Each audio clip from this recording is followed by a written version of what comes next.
I was in Canada at that time. People used to talk about Bhindrawale, why Congress is hobnobbing with the Bhindrawale. Once Kuldeep Nair he talked to Kamal Nath. Kamal Nath said that we wanted to recruit a very high profile, high sounding and Khadku type of sant which could do our bidding. Bhindrawale never asked for Khalistan in his life. He would only say, if Bibi put that in my job, Bibi means Mrs. Gandhi, अगर वो मेरी झोली में डाल देगी तो ना भी नहीं करूंगा. A party was sent to Chandoklan to arrest him also. One of my friends, he was in the BSF. He told me that at every checkpost, we used to stop him and seek instructions of the Home Ministry. Then they say, please let him go. They used to call him sir. The police officer interrogate him in the case. They used to say, Janab, ऐसा किया आपने? Janab, sir, sir. They used to call Bhindrawale sir every time. वो तो allow किया ना सब कुछ कि हो जितना अच्छा है आर्म जाएं जैसे जाने दो ताकि जब कंपटीशन हो ऐसा लगे कि बहुत बड़ा टफ आदमी था. इतना आसान नहीं था Bhindrawale को पकड़ना. I have predicted Blue Star. Actually, in 1983, I found some people in groups accusing Mrs. Gandhi, Congress. One poster was written there in Punjabi. Bhai Sahab Amrik Singh and Thara Singh had been tortured to death. Now it is our duty to kill this Brahmani. Means that Brahmani nu maran da Sikh da farz banda hai. Very important remark. He said, look here, I know that these people will kill me. Mrs. Gandhi tell to call. Then, but I am not worried about my life, but I am worried about what will happen to my children. I saw two policemen, one Sikh and one Hindu, carrying stun guns. I said, this is the easiest and the surest way of Mrs. Gandhi getting assassinated. I said, that Mrs. Gandhi will be assassinated within 10 days. Somebody called from Prime Minister's office, maybe most probably Potedar, telling Narasimha Rao that we are taking over your police power. Narasimha Rao was Home Minister. So after taking over this whole power, the riots were converted into program next day, and 3 days it continued. So Vinay Satyapati writes that this was his vilest hour, that he could have saved thousands of lives, but he preferred to save his job. Namaste, Jai Hind. Welcome to another edition of ANI Podcast with Smita Prakash. Today I'm going to be speaking about the Khalistan issue.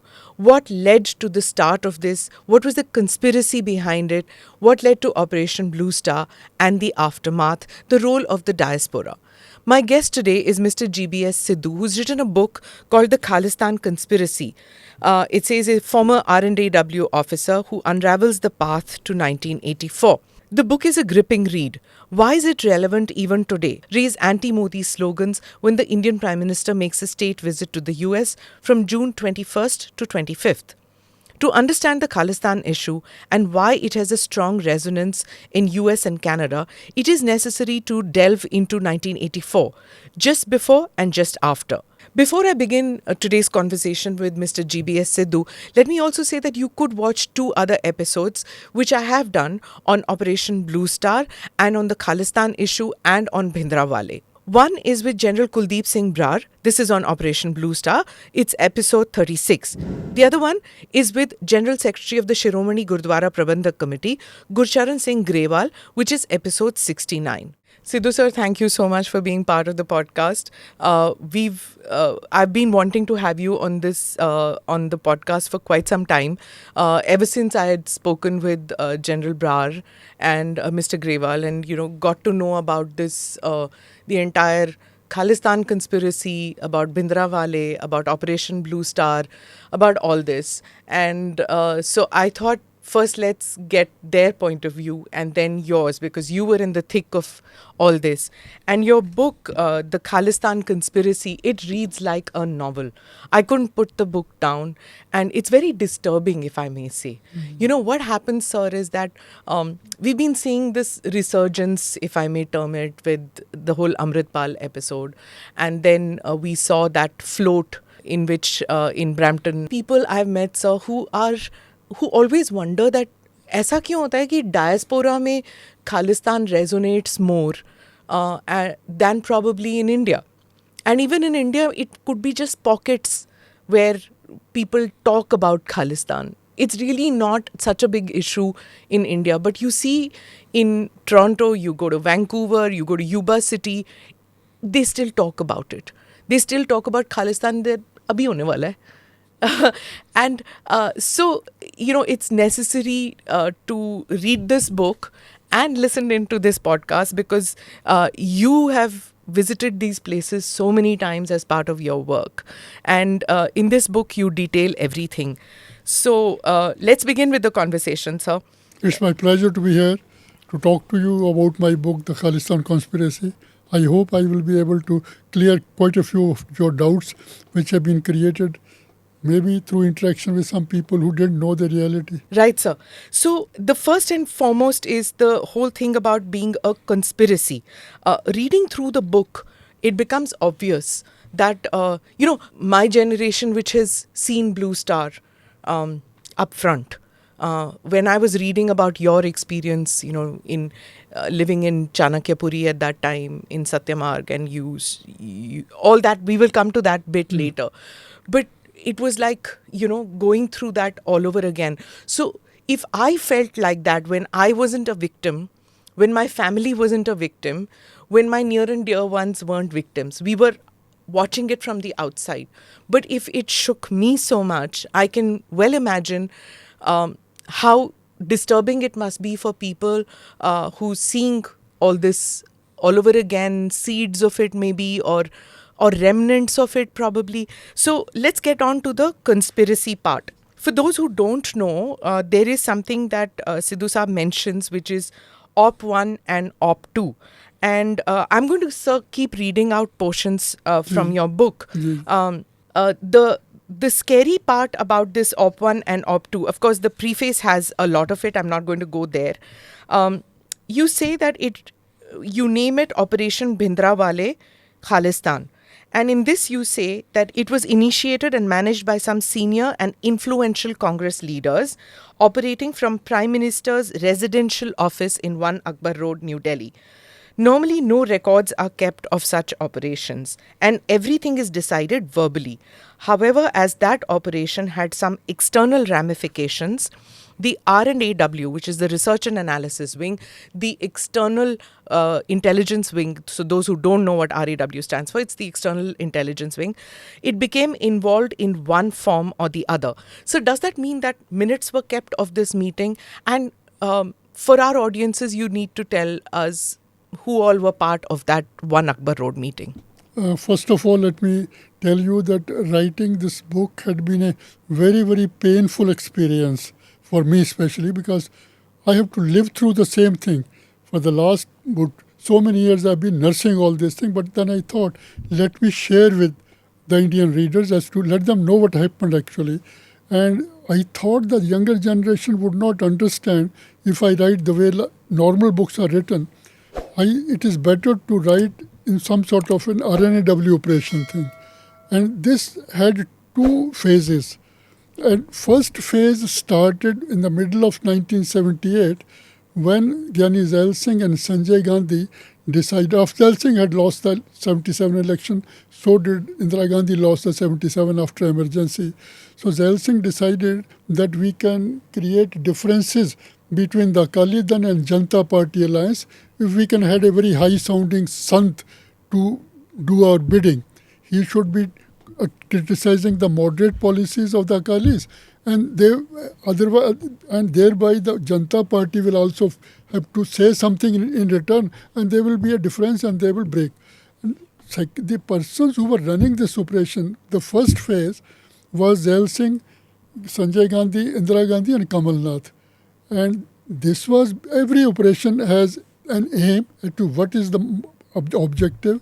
Secondly, what is the plan to achieve that objective, and who are the person running it. And I have used the word 1 Akbar Road because this is the residential office of Mrs. Gandhi. Safdarjung Road 1 was her residence, and 1 Akbar Road they are adjoining. So they were operating from there only. The first part... You even call it a think tank at times. Well, think tank or even the group or gang, whatever it is. Okay. So just to make it little more interesting. So they were functioning from there.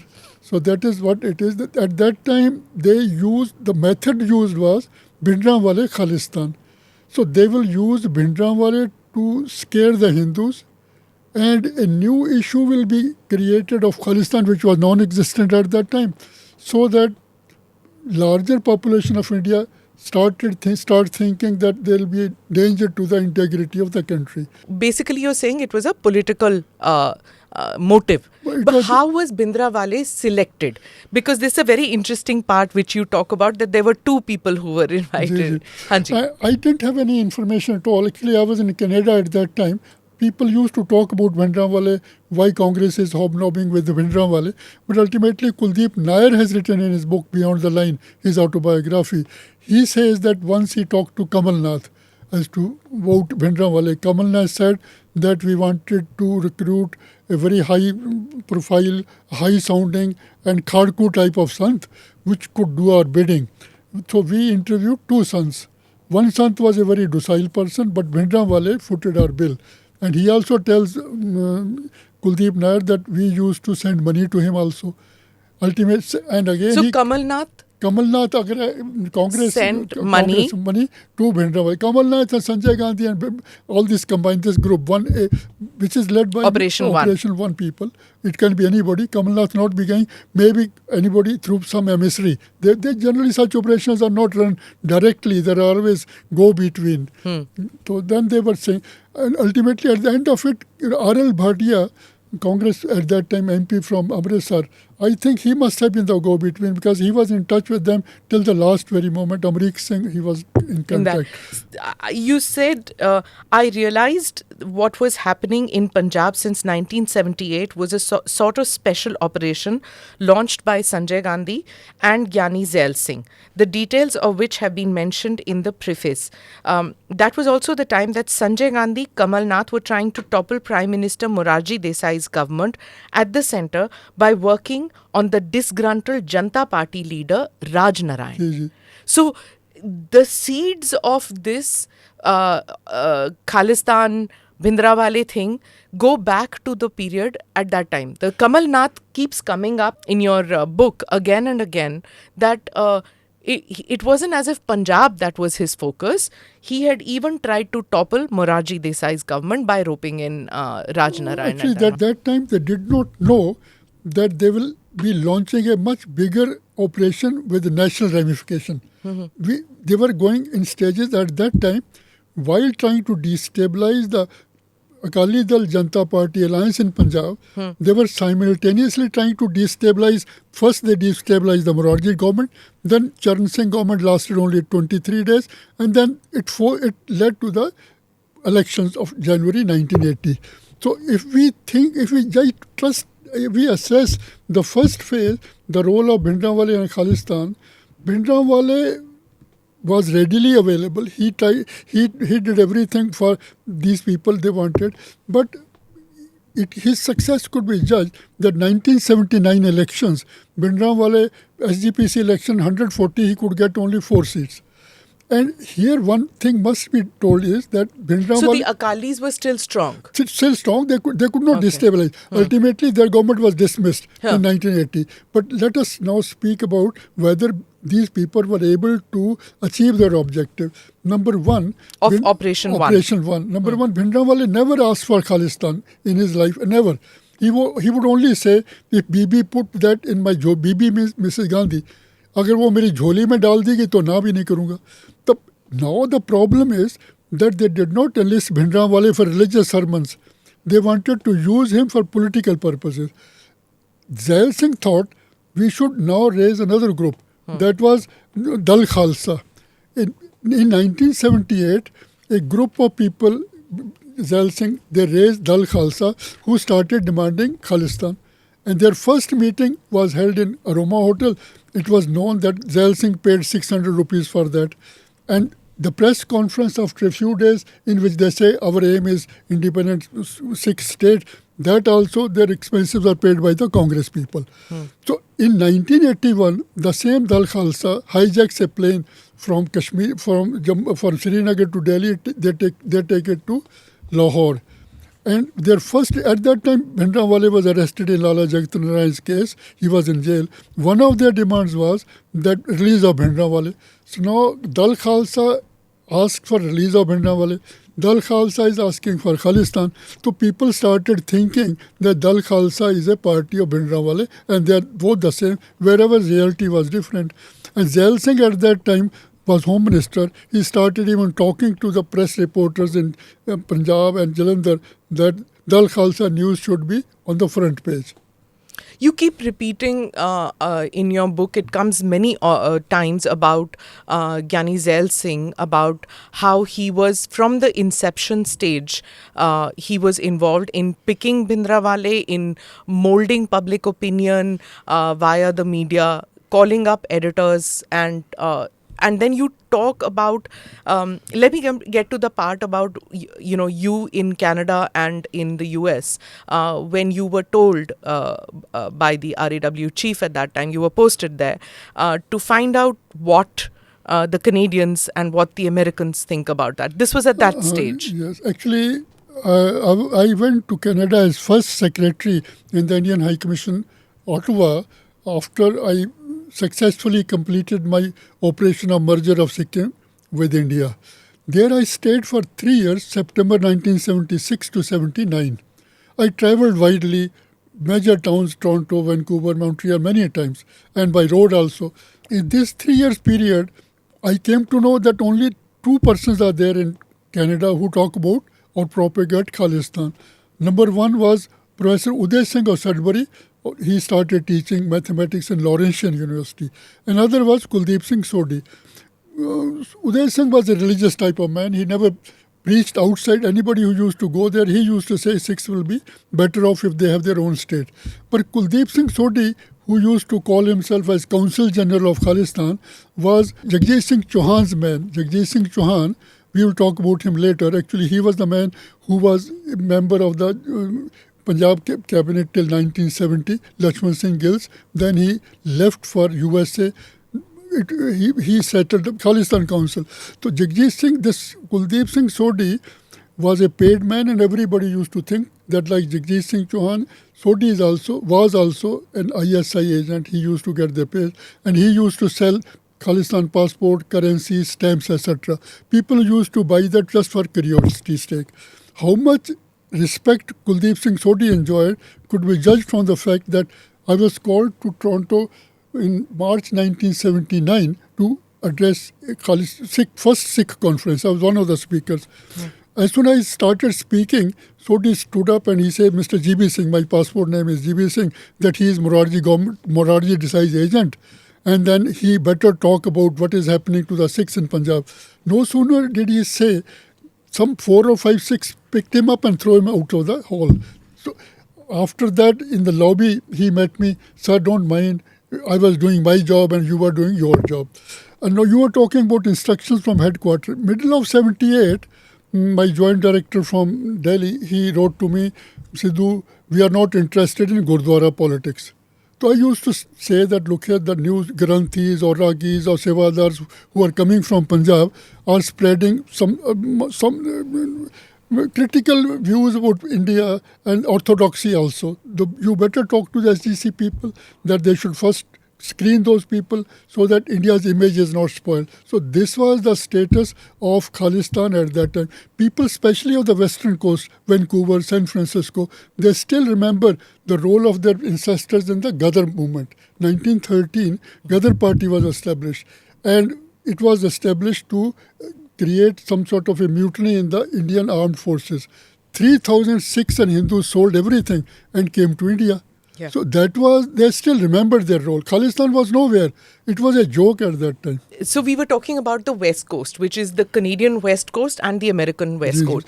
So in both Canada and in the US, they still saw themselves as nationalists. The Sikhs who were there, though they went Komagata Maru, which also you mentioned, they saw themselves as nationalists, one that episode and one the Ghadar episode. They still saw themselves as part of India.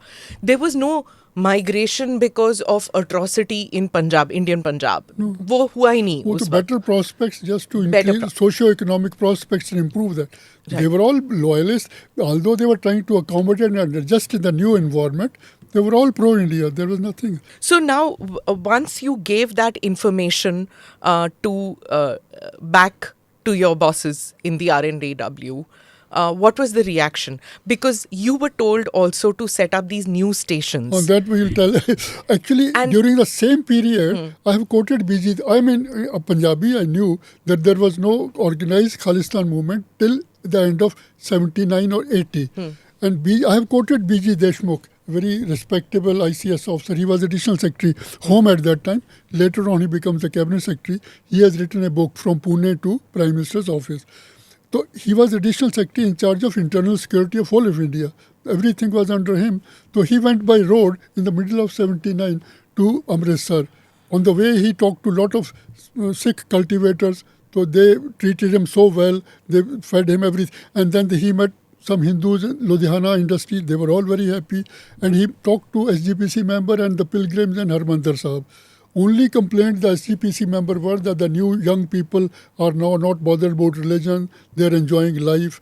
And people talk about Bhindrawale. They say he's moving around, but they were not at all impressed. So when he returns, he talks to his joint secretary that Punjab is a haven of peace and tranquility.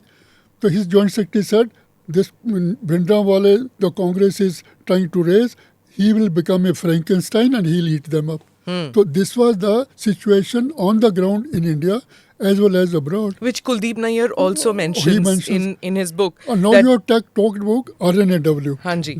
I returned to New Delhi end of 79 and I was given, R&AW at that time they didn't have any building. It was raised in September 1968, so they were spread over in various places. Only the headquarters was in South Block, now a part of the DGMO's office, 10 rooms. And I was one of the 3 very important officers who were posted there, although I was very junior at the time. One of the most important posts was managing R&W stations abroad. Within 6-8 months, I was also given the additional charge of liaison with foreign intelligence agents posted in New Delhi, MI6 or CIA, etc. So, I was just surprised in December 1980, R&AW created a new branch known as Sikh extremism and its relations with ISI. So I was surprised that there is nothing of the sort. Why this branch has come? The first test should be if there was any Khalistan movement outside abroad, R&AW should have a branch. This is the first proof.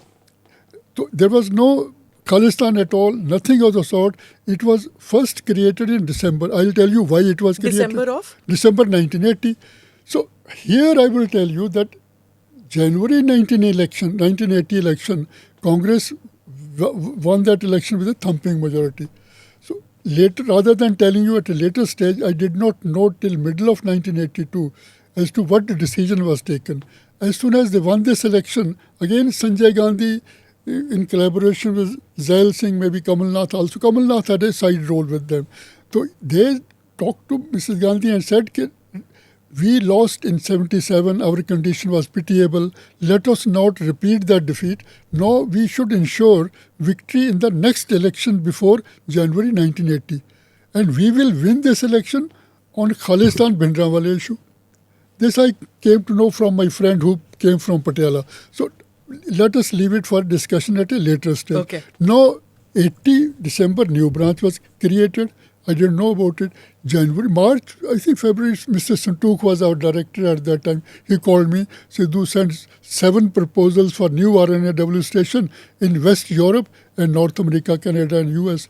So where the Sikh population there, we don't have any present at the moment. So write a proposal in which you should say that Khalistan movement is going to now get strength. They will get strength and it will go. Now we should post our men so that we should know as to what is happening before it started getting serious. And this is when you have already done a posting in Canada and you have already done recce in all these places and there's complete details which you have about the cities that you have visited in Canada and in the US and seen no signs of Khalistan at all. I was surprised as to why Mr. Santook is saying, because I knew some Khalistanis, their mumbo jumbo they use, I made a 1.5 page proposal and sent those proposals to MEA.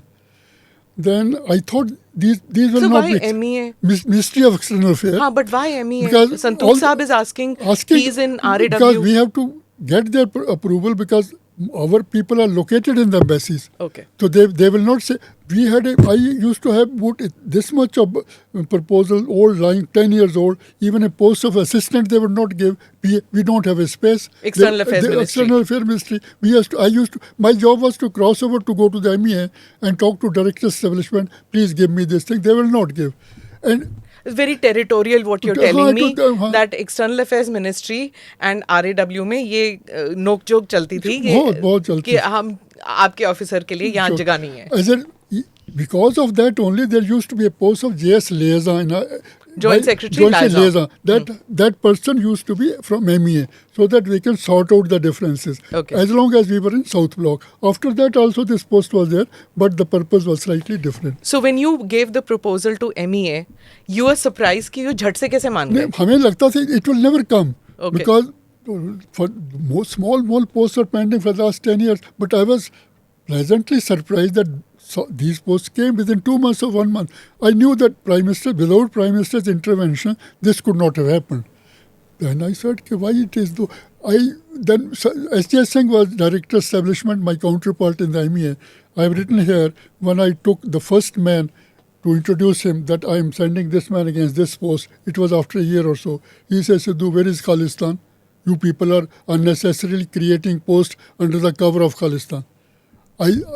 So I said, if there is no Khalistan, please write on this file that there is no need for sending. So how dare he knew that how these posts were sanctioned. So he was not in the loop. He didn't know the reason. No, they so will he not. Obviously. How will he know? He was a clean-shaven Sikh actually. He settled in Dehradun. In the first edition, I did not write his name. Second, he said, you could have written my name. So in this book, I have written his name. Yeah. He said, you people are unnecessary, now trying to take advantage of this. Where is this Khalistan? I said, also, there's one person who, I think I've quoted it out there, where you make this cheeky comment. This is what I say? This is Singh. Yeah, in which you said that the MEA gets to know after it is published. I told him this thing, that look here, the difference between MEA and R&AW is that R&AW, the MEA comes to know about things when they start appearing in the press or television, but R&AW comes to know about the conceptual stage itself. So he didn't like it, but ultimately I apologized. Look here, I had to say so, I have to defend my proposal.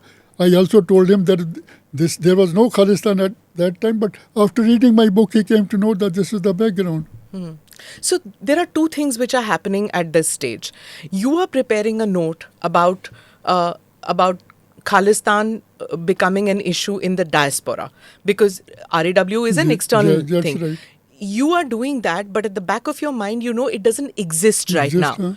But when you're making this report, you also know, somewhere in the back of your mind also, that there is a possibility that my boss knows that it will become an issue.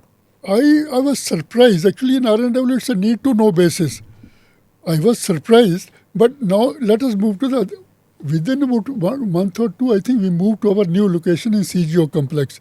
R&AW, big building is there. Mr. Santook, in the middle of 1981, he tells me, please call a meeting of deputy directors or DIG rank officers and I'll be there. You brief them as to what is Khalistan, what type of information they should be getting. And at that meeting, I briefed them. At that time, the same joint director was sitting there, who wrote me that you should not be bothered, Gurdwara politics, we are not interested. I asked, at that time, joint director used to be number 2. So 2 joint directors were there. I asked them, I pointed, sir, what happened now? We are briefing Khalistan. So what has changed? Things have changed significantly. He didn't tell me what has changed. So I was still briefing the R&AW officer in middle of 1981 as to what is Khalistan. So, and now we moved to end of 1981. Before that, in August 1981, Mr. Kaur, who was the founder secretary and retired during Morarji Desai's time, he was appointed as a senior advisor. So maybe at his instance, Mr. Santook tells me that Sidhu, things are getting worse in Canada and US. Now we are hearing bad news. And so here, after having taken a decision that Khalistan Bhindrawale issue will be used, they started screwing up things so that tension should start spreading between Hindus and Sikhs. Ganga Singh Dhillon comes in from Washington, D.C. Ganga Singh Dhillon That's also at this time that he comes in. 81, middle of 81, there was a Sikh conference in Chandigarh, educational conference. Here again, you have raised a very pertinent issue. Ganga Singh Dhillon was the president of Nankana Sahib Foundation. His wife and General Zia's wife were from Kenya, so they were friends. He was also friends of some Republican leaders there. So he was permitted to come and preside over that Sikh conference. In Chandigarh. It was middle of 81. So he passed a resolution that Sikhs are a separate nation. It's the first time that this has happened now. This has happened. And Because Ganga अब Singh, तक किसी ने ये नहीं कहा publicly, था. publicly India में नहीं कहा. दूसरी चीज ये है कि Ganga Singh Dhillon type of person with known background was permitted to come to India and preside over a conference. Interesting thing is that Atal Bihari Vajpayee, senior BJP leader at that time, he spoke in the parliament that Darwara Singh has told him that Zail Singh has met Ganga Singh Dhillon in Karnal. So here it's possible that these people had invited him and to tell him all these things. He couldn't have come without the External Affairs Minister Clearance? at that time, without External Affairs Ministry clearing it. The External Affairs Minister at that time is Narasimha Rao. His role is dubious in the whole book, sir. You bring him up several times. When Sitapati is written in his book, in the that vile hour. half line, this was his vilest hour. We'll come to after that. We'll come that 1980 November right. program. But here now we're talking about Ganga Singh Dhillon and MEA and External Affairs Minister Narasimha Rao, who clearly knew who this man is. And in spite of that, he's allowed to come, and Khalistan is raised as a separate nation theory is propagated. But Mrs. Gandhi's time, after the emergency, I have written that Congress party became a family party and its interests were family before nation. This is what I have written also in this.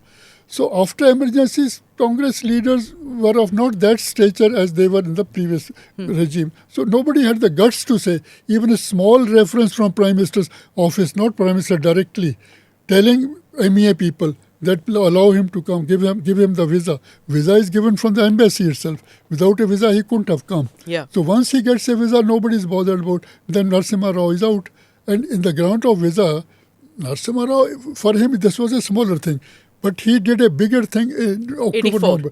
That is a big role. That is the main role. So now, already Bhindrawale by this time, 1981, things are already starting to heat up, right? There is Lala Jagat Narayan's Punjab Kesari. Unka jo, he is shot dead. 9 September 81. 9 September, not bad. You remember the dates too. So now that happens, and Mark Talley writes that and Satish Jacob, both of them write that Narayan's partisan attitude was typical. In fact, the whole of Punjab press was divided along communal lines. So trouble has already started. Though at that time you were thinking that diaspora mein kya ho raha hai, kuch nahi ho raha. But in India, 1981, trouble has already begun.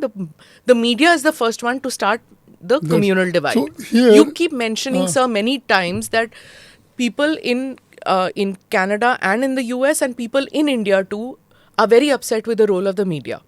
Here, that was I told you, but towards the end of 81, I was told by Mr. Santuk that now things are going very bad. You must go. Things have changed since you have left. Go and visit Canada and US. So here, before that, Mr. Kaur had already joined. Most probably, there was no doubt that Mr. Kaur must have told him, please, Sidhu, because Mr. Kaur knew me very well from the Sikkim days also during the operations. So I was told. So he's the former chief of R&AW. So founder secretary. Just for our external audiences who may not know who Mr. Kaur is, he was the founder of the R&AW. He was very close to Mrs. Gandhi, and he played a major role in setting up systems of the external intelligence agencies. And if you want to know more details, you can look up the podcast with Mr. Vikram Sood, which I have done about Mr. Kaur's role. Mr. Sidhu has also worked with Mr. Kaur, and Mr. Kaur then quits or is asked to leave by Morarji Desai when he disbands the R&AW when he becomes the Prime Minister. Actually, it was he reduced the status of secretary's post, and Shankaran Nair, close friend of that, was to take over from Mr. Kaur as secretary, but Morarji Desai reduced to the director's rank. So Shankaran Nair in protest resigned. He comes to me in Canada and stayed with me for 7 days. He asked me, Sidhu, would you mind? This Morarji will take note of this. I don't bother about him. Then he reduced R&W strength and finances by 1/3. Yeah. It was a big, you can say, jolt to R&W. It took number of years to recover this. To recover. So Mr. Cow comes back as advisor. Senior Right. advisor. Just to quote some of the things that you had said after your visit to meet with in Canada, you said that the moderate Sikhs had gradually started losing control of the management of some of the older gurdwaras in Toronto, Vancouver and its suburbs, and in the San Francisco, Sacramento and Yuba City areas of the US. The hardliners were gaining control. And then you say that Hindu and Sikh segments of the local Punjabi population were getting vitiated because of the communal divide taking place in Punjab. Then you also say that earlier nobody would, or hardly anybody would mention Khalistan at social get-togethers. It was almost taboo. But now some persons were showing inquisitiveness and they wanted to know more about why it's a matter of debate in Punjab. Now this is all what Mr. Sidhu has noticed happening among the people in the diaspora. And he's writing a note, he's telling the government of India that nothing like this is happening with the diaspora. Now he says urgent, that the people were saying out there that urgent corrective measures, if they were not taken by the government of India, then the minority of hardliners may sideline the silent majority and carry forward their anti-India agenda. Mind you, this is in 1980-81 that Mr. Sidhu has already said it. This is there in the files in Government of India, his recommendations, right in 80-81. Today, we are in 2023. In December, I was asked to go to Canada. Here, about the media role is very important. Ji. So I went to Canada at that time. Gurdal Singh Dhillon was High Commissioner. And then I met him. I talked to people in Ottawa. I went to Vancouver, stayed there for 10 days, went to Los Angeles, talked to my friends everywhere. And everybody was saying that things have changed a lot since you have left. And now Hindu-Sikh divide is there. Earlier, Gurdwaras, monthly or weekly meetings used to be like Jod Melas in which Hindus also used to come. Now Hindus have stopped coming. So Gurdwaras are being radicalized. So differences are taking place. So they gave me quite a few suggestions. They say the media is playing a very bad role, especially the Indian media, Hindi and Punjabi media. I quote you, sir. You say that they emphasized again the anguish at the continued irresponsible and biased coverage of Punjab by the Indian media, especially the vernacular press, which was fanning communalism in Punjab and widening the schism between Hindus and Sikhs in their respective countries. They drew my attention towards the killing of innocent Hindus in Punjab and Haryana's police's repression of Sikhs. They informed me that Gurdwaras in the US and Canada were increasingly coming under the control of hardline Sikhs. Here, two things I like to know. Here, this note as to what should be done, I came back, I think by 1st or 2nd January. Actually, I remember that Los Angeles to Tokyo, it was the Christmas Eve, and the Northwest flight, whole was empty. I was the only person traveling. So it was about 27th or 28th of December, I came and gave it. I talked to Mr. Santuk, this is what it is. People are saying, he said, please prepare a handwritten note of 1 page and go to Mr. Kaur and show it to him. So, if I may just take you back, जब आप Canada गए थे, जब आप US गए थे, you went to all these gurdwaras. At that time, was there curiosity about Bhindrawale, or were they asking, or were they saying that, oh, he's our hero? Kuch tha? During my posting, he was a non-entity at all. And Khalistan was not at all an issue at all. No, later when you went Later, I didn't go to Gurdwara. I went to meet the people only at the houses, my friends only. I didn't have any sources at all. And I was not dealing with Khalistan. My job was totally different. I was just like a firefighter being sent, please go there. And I was the only person who was working. But you had contacts. I had because of and my you had sources. I could gather. In my 3rd visit to US, I collected information from US and Canada on the phone itself. I had so many friends. And that was a time when I started thinking that I was being used.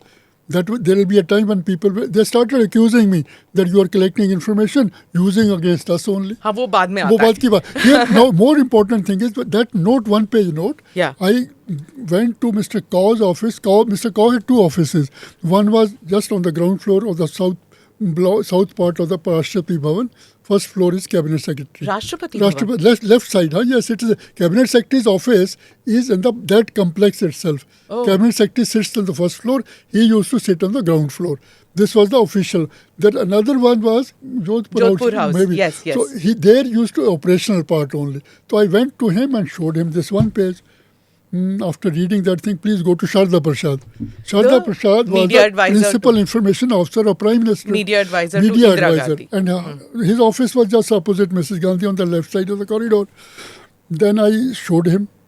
He just went through this thing. He said, you can go. I thought he'll discuss with me. Then I thought, he being the media in charge, he will inform or guide the newspaper, especially the vernacular press, please change your tone, etc. But it started now, they started tightening screws. They used my information to create more problem. Here I would like to quote Governor B.D. Pandey. In his book he writes that after reading the newspapers, people thought that Punjab was on fire, where there was a total peace and Hindus and Sikhs used to live in peace with each other as friends. So it was the creation of the media. They tried to create differences within the Hindus, especially outside Punjab, even in Punjab also. So we will go to the Canada aspect later, especially that, when there was this thing that there could be a threat to Prime Minister's life from somebody in the diaspora. That's right, yes. So we'll come to that later. Let's go back to what was happening in India at this stage. You talk about that by now, the chief minister, there's talk that, Bhindrawale has to be arrested. But the problem occurs, who'll arrest Bhindrawale? Right? There's S.K. Sinha, who says that it's not the job of the army. It's not that. The Prime Minister's orders are that army has to arrest, and he says, no, it's not the job of that. He pays the price for saying it later. He's shunted out. But he says, no. Bhindrawale is now kept in detention in Firozpur jail for some time, and then he's released in less than a month. Comes Dhillon Singh. He was in Chandokala when this man was killed. So he came to know about it, and he packed up the things, and a party was sent to Chandokala to arrest him also. But overnight he reaches his... this was because of Lala Jagat Narayan's case. It was Lala Jagat Narayan's case. So he goes to his headquarters.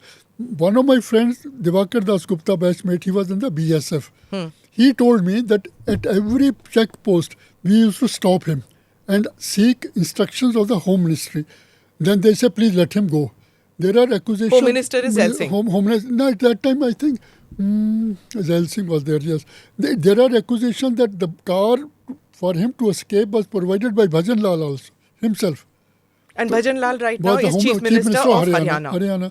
So he was allowed to go without being arrested. Once he reaches Chowk Mehta, his headquarters, then how to arrest him? He's not yet moved to the Nanak Sarai he moves in July 1982 after Amrik Singh and Thara Singh were arrested. So right now he's in this Chowk Mehta. And now he has to be arrested so that people should notice his arrest. He has to be arrested in a high-profile operation. That is why they asked for tanks from General Sinha, and later on they asked his staff officer that you detail a Gorkha battalion to arrest him. And this Darwara Singh also talked to General Sinha. पूरा शोशा होना बहुत ज़्यादा पता लग और उसके पहले before he was arrested, he gave a date that you arrest me on 20th of September. Who gave? Bhindrawale told. And on the day he was arrested, Jathedar Santokh Singh, who was DG, Delhi Gurdwara Prabandhak Committee chairman and very close to Mrs. Gandhi, he goes there at that time. He made a very fiery speech that once you arrest him, the rivers of fire will flow. So people, just to excite those people. Ultimately, he was arrested. And nothing happened. No rivers of fire. Then shooting took place and 4 or 5 people, innocent people were killed. And he surrendered. And he was sent to Firozpur jail. There he stayed only for a few days and was shifted to a canal guest house. He has written all these, I think, Mark Tully or Jacob, that they used to say, Janab, they used to call him sir. The police officer interrogate him in the case. They used to say, Janab, aisa kiya aapne? Janab, sir. They used to call Bhindrawale sir every time. I And think they're interrogating the man. While interrogating, sir, maybe they must be folding their hands. One thing that, yeah, but Son. and also Satish Jacob writes, by surrendering justice to a petty political gains, the government itself created an ogre who was to dominate the last years of Mrs. Gandhi and shadow her until her death. So it was Bhajan Lal, Zail Singh, Indira Gandhi who pick him up but let him go. Built him stature also. No, pick him Pick him up and let him go. And let him go. Then Zail Singh made a statement in the parliament that there is no evidence against him, so he is being released. So then he gets released, and then Punjab killings take on a big. Lala Jagat Narayan was the starting point. Uske baad you have listed up. Then so many people. Yeah. Then comes this Santokh Singh who pleaded with Mrs. Gandhi for Bhindrawale's release. He's shot dead in Delhi. Santokh Singh, yes, it's a rival faction. Yeah. So what happens then? Because then again it becomes very big because Zail Singh and Rajiv Gandhi attended Santokh Singh's memorial service. And there's a photograph of that. And Bhindrawale makes a very derogatory remarks about Zail Singh. For having colored his beard. And that in Punjab, people who colored their beard, they are taken out on a procession of a donkey. I do not know whose mother they have molested. All sorts of things in his speech in that. And Zail Singh is sitting there. Zail Singh is sitting there. Everybody knows he's talking about. He dare not say anything. And everybody knows he's talking about Zail Singh. Zail Singh, sure. And he was created by Zail Singh. Zail Singh and Sanjay Gandhi. Now, at least, I think we should now formalize as to what was happening. How did they deal with it? After having decided in January 80 that we will win the next election on Khalistan Bhindranwale issue, how did they manage to prolong it for 4 years, 5 years? So they adopted two methods. Number one, now we should start a dialogue with Akalis so that Akalis should start thinking that a solution to their problem is very near. So they don't mind what is happening around that period. And secondly, they should tell agencies like SFF through Mr. Kaur that you should prepare to pick up Bhindrawale from Chowk Mehta, Guru Nanak Niwas, and even from Langar Roof through an SFF, Special Frontier Force commando operation, just like Osama bin Laden was taken over. So these two things. Now 26 rounds of negotiations took place between Akalis and first Mrs. Gandhi and then designated people of Congress party, government actually. But it is written by P.C. Alexander in his book, Through the Corridor of Power. So, but he misses the most important negotiation is, it was mediated by Sardar Soran Singh, my father-in-law, foreign minister. How did he get involved? After Bhindrawale shifted to Guru Nanak Niwas in July 1982, Harchand Singh Longowal, the leader, senior leader, he thought that if now he will take over our peaceful agitation and convert into some sort of a militant agitation. So he sent Balwant Singh and Badal to my father-in-law. At that time he had already shifted to Jalandhar in his personal house, that please help us in finding some sort of a face-saving solution because we are worried that Bhindrawale take over our peaceful agitation. So my father, Soran Singh talks to Mrs. Gandhi, gets her permission. He meets most of the leaders in night. They were all in jail also. And then finally he thought it is time now to start an official negotiation. Mrs. Gandhi appointed a subcommittee, cabinet subcommittee, and a delegation comes to Delhi on 2nd November and 3rd November. Some sort of a solution was worked out. A statement was prepared that this statement will be read in the parliament by Home Minister P.C. Sethi at that time, and Akalis will be waiting in Amritsar on 4th November. When they get this letter, they will withdraw the agitation. This was agreed. And this statement was prepared. It was shown to the Akalis, they returned. This statement was prepared. It was approved by Mrs. Gandhi during daytime. Next morning, at that time my father-in-law was staying with me. Now here an interesting thing was that a friend of mine from Patiala came to meet me in March 1982, and he tells me, Veerji brother, that I have got a very disturbing news from some RSS workers from Patiala. According to them, a decision was taken by Sanjay Gandhi in consultation with Mrs. Gandhi that we will win the next election due before 1985 on Khalistan Bhindranwale issue. So this was the news which then I start, everything was falling in line, why it was happening, why the new branch was opened, why new stations were created, why I was asked to brief, everything. Now, earlier I was thinking that Mrs. Gandhi is trying to fix the Akalis because they opposed the emergency. Every day, Jatha used to go from Harmandir Sahib to court arrest till the emergency lasted. So she never liked vote. I thought she is trying to fix them and take revenge of that. So here, this was the time. Then while he was trying to negotiate, I told him, sir, you won't be able to, if my information is correct, you won't be able to find the solution. This will be sabotaged or subverted at the right time. You know, you intelligence people are in the habit of seeing ghosts behind every bush.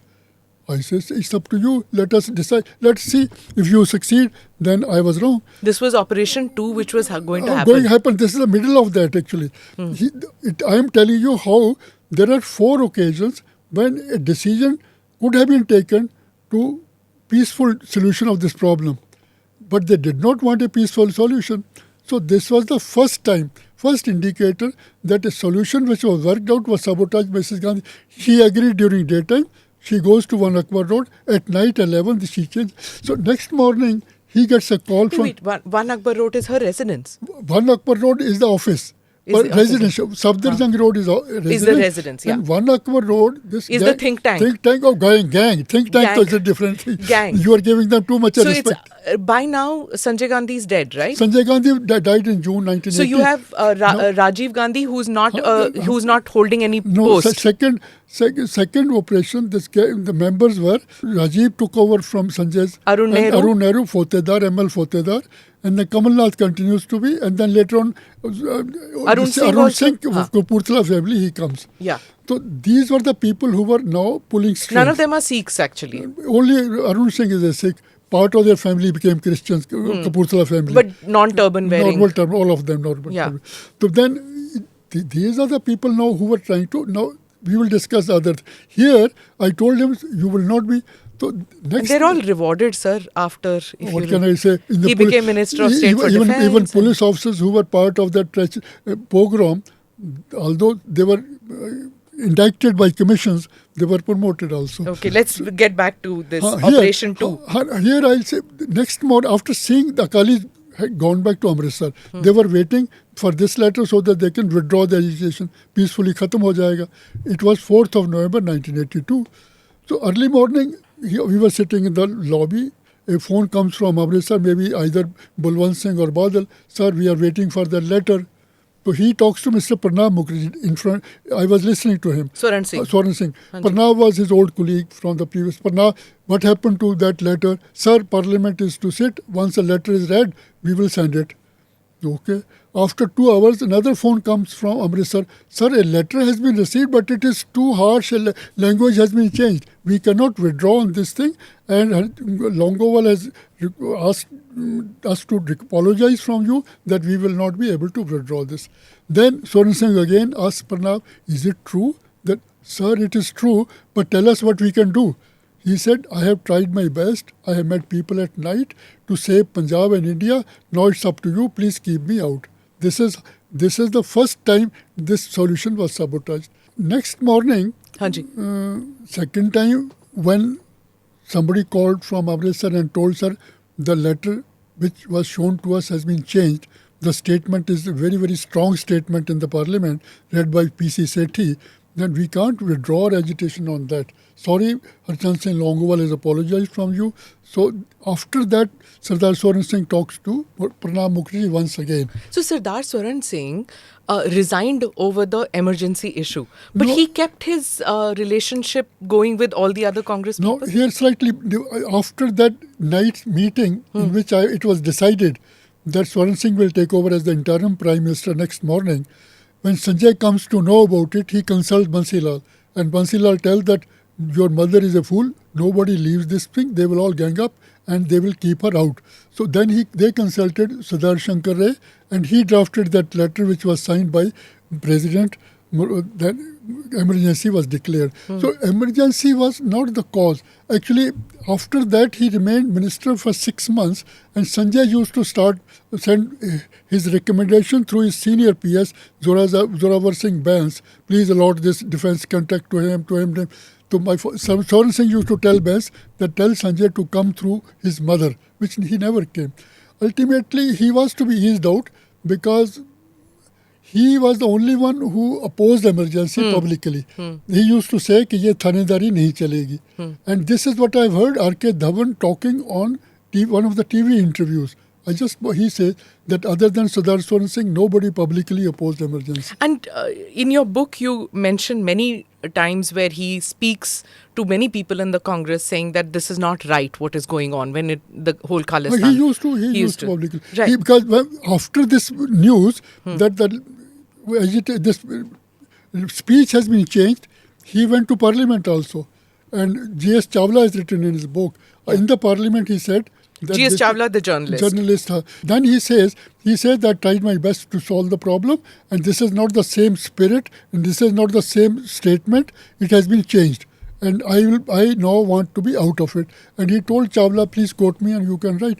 And Chawla was shown this statement one day before by Additional Secretary Home Nair, that this will be the statement which will be read tomorrow in the Parliament. Based on that, he posted an article, front page article, which appeared in the Indian Express next morning. All these details, but that has been changed. And Chawla says that I have seen that letter myself. Now, we were talking about as to how they managed to prolong it. I have specifically included one chapter that Punjab is in a state of controlled chaos. So, a three-man think tank was appointed. Cabinet Secretary Krishna Swami Rao Saab, PC Alexander, and Home Secretary Chaturvedi to micromanage the developments in Punjab. Punjab government had no initiative to take any decision at all without the approval of these three-man think tank. So their main aim was that Punjab should be continuously on the boil, but it should not overboil. I have written here that Punjab was at that time like a pressure cooker whose temperature control was in the hand of these persons and closely guided by Rajiv Gandhi also. So they did not want to go beyond a point so that they didn't have to take action on that. I have said that show of force was there, but use of force was not there to contain these. They wanted to keep it on the boil at all. So now what happens is Bhindrawale comes out after that detention. He comes out and then the attacks begin. He has a hit list. He has a kill squad. You write about that. So, even though you say that Bhindrawale never mentions Khalistan, he is by 81, 82, he's getting extremely powerful, and the militancy element of his group has started. There's a kill squad. Anybody who complains about him, he's having these courts, informal courts that he's holding. He became too powerful actually. And the main purpose at that time was to create a Hindu-Sikh divide so that Hindus should get frightened. This is what it is, so that Hindus should ultimately start seeking some sort of a very strong action, like as it took place Blue Star at all. I have predicted Blue Star actually in 1983. I had gone, after my first visit, I was sent to US twice in 82 and 83. After 83, when Mrs. Gandhi went there to speak at the UN on 28 September 1983, at that time, main purpose during those two visits was to save Mrs. Gandhi's life. I was a one-man squad earlier. My job was to collect information, not the physical security. So I used to have my friends, I used to get information from whatever information I used to get, I used to tell headquarters. It is up to them to tell IB or what. So after 83, I came back. By that time, I got totally disillusioned. My friends used to say, look here, you are collecting information from us. What happened to our suggestion? Of my first visit, 81 December visit, they suggested quite a few things which I gave to Sharda Prasad. No, you talk about Prime Minister's visit to the UNGA. UNGA. And in this, I'm going to say that there was, you were told to go and do some back work. And then you go and speak to those protesters out there. 2 buses I went there. Yeah. So I've covered Prime Minister visits. And it was surprising. I used to keep wondering कि Dr. Manmohan Singh के लिए क्यों protest कर रहे हैं खालिस्तान के ऊपर? But then there's this group which always is there. They were there when Mr. Vajpayee was Prime Minister. He was going to UNGA. वही लोग खड़े होते थे.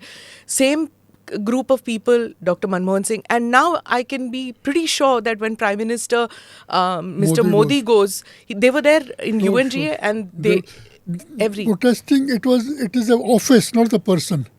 As long as some sort of a solution, permanent solution is not found, I don't think they will stop. They will continue to hold such thing. Otherwise, because their main bread and butter lies there only. So you were sent to talk to them and tell them कि थोड़ा low key करो. I didn't know what will happen. Actually, I talked to even everybody. Then I didn't have any information that somebody will kill.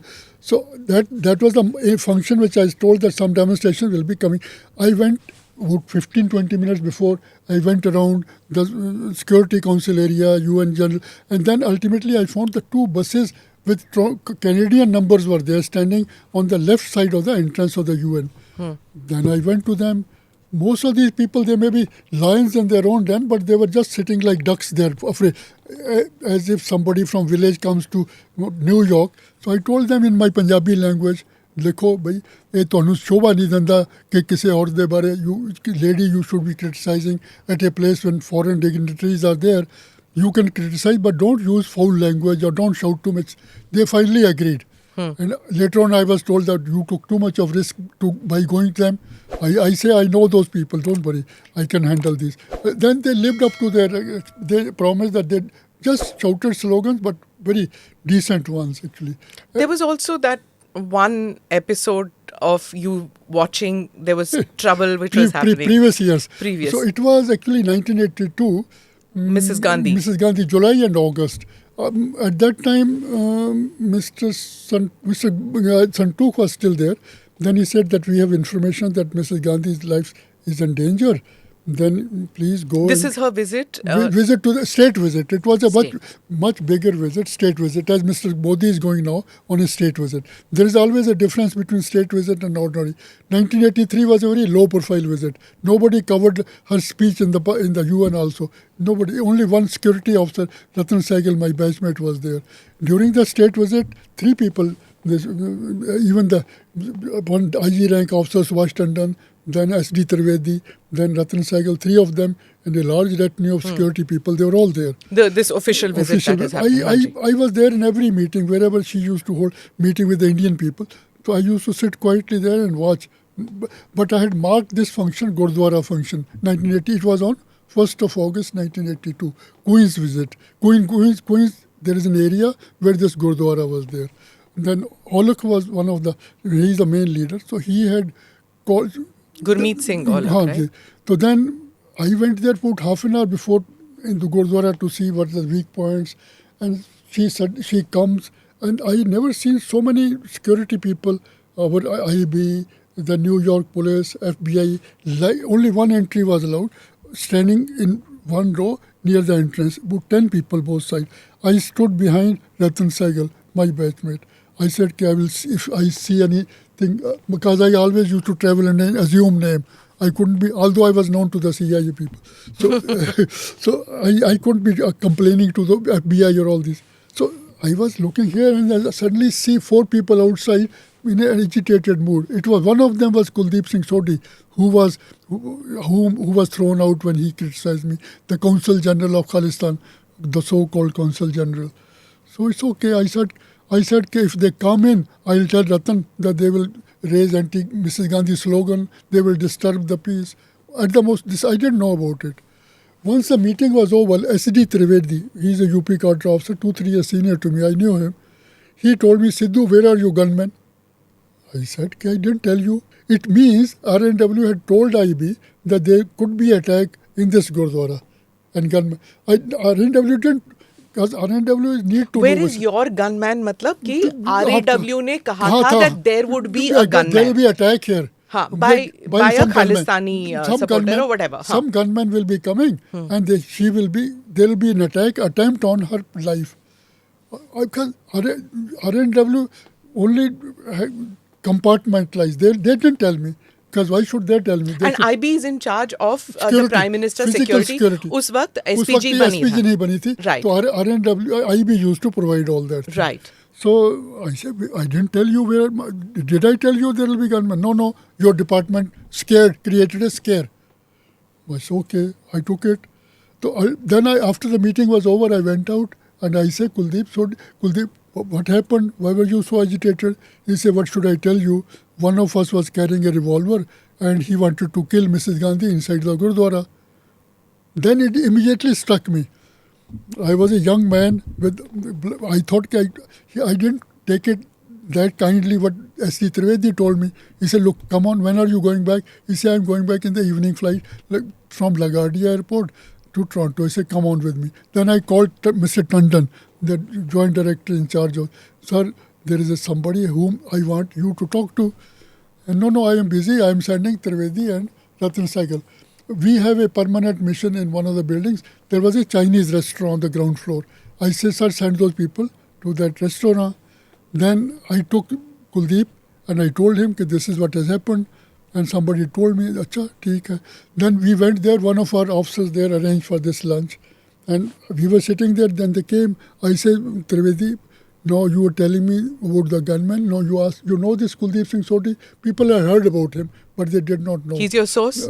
No, later on he became a source. Okay. For me it was so easy, I could have created hundreds of sources. But at that time, Khalistan was not an issue at all. And but there was a gunman. Did you see the gunman? I know the name also, but I don't want to tell you. Okay. There was a gunman. There was no question of not one.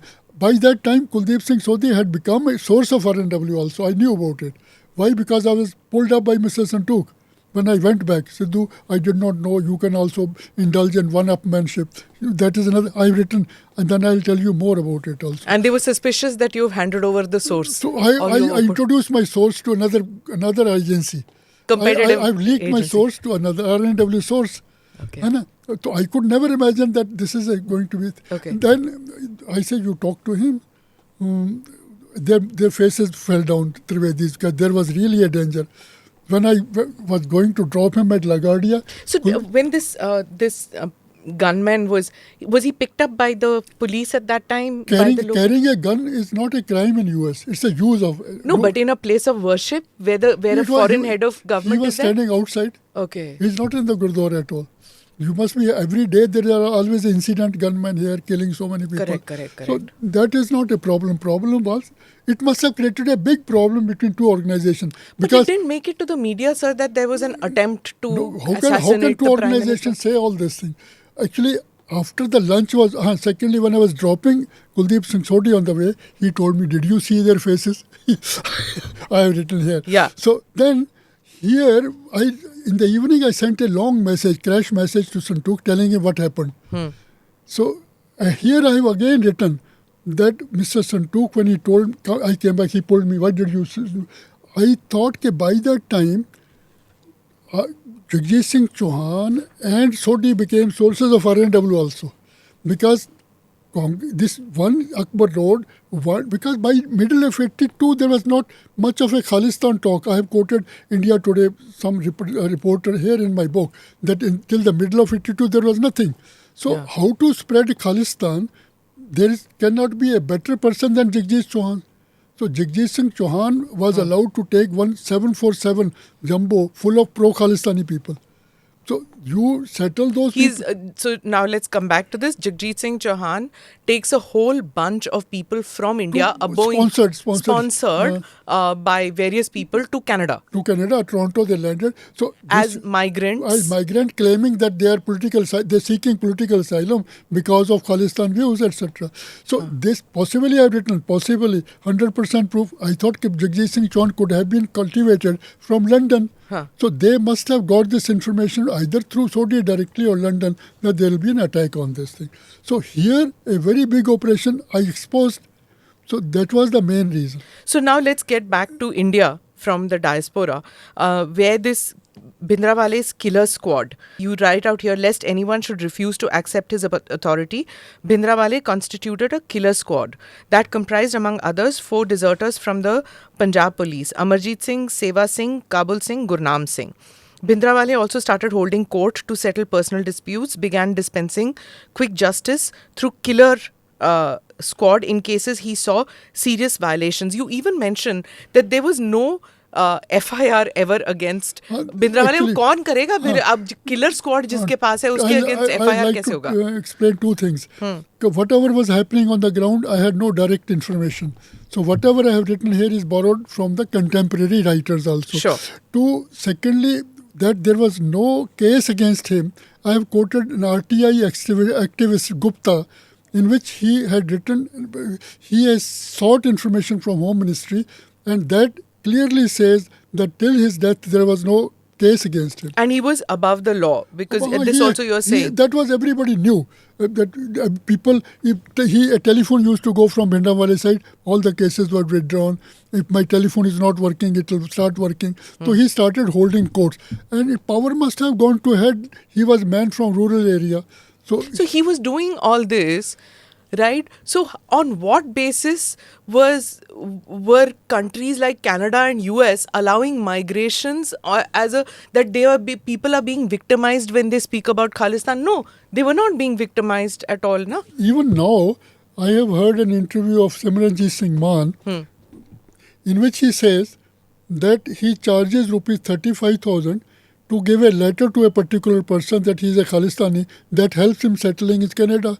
So what can you say? This has become a joke or a business. Yeah. So you maintain your leadership based on that money. He says. So the diaspora guys also were doing that. Good. So Simranjit Singh Mann say, how can I run the party? Whatever you are eating is out of that fund only. So let's move, sir, to getting closer to Blue Star. Here one thing I think one should say, that there were 4 different occasions when this agitation could have ended peacefully. One I have told you about Swaran Singh led talk. Second one was then 25th of April 1983, DIG Jalandhar Atwal was killed by a Bhindrawale man while he was getting out the Golden Temple at that time. What happened about this is that he was called by Brigadier Tejinder Singh Garewal and one IPS officer, Punjab cadre, Jarnail Singh Chahal. Why he was called was, I have an information that at that time, I have not written fully, but I have said that this was definitely an operation, possibly conducted by Mr. Kaur, because a serving brigadier cannot come to Amritsar on a mission without the permission of either Defence Minister or Chief of Staff. Privately he cannot come, because the moment Atwal was killed, Chahal and Garewal went straight to Governor and then Darwara Singh. So here the dead body of Atwal was lying on that spot for 2 hours. Nobody came to help. And that was the time when Delhi must be deliberating, because Darwara Singh and local police was left with no option at all to take any decision. The 3-man think tank must be doing. It was beyond what they could expect. They had to take an action. Ultimately, no action was taken.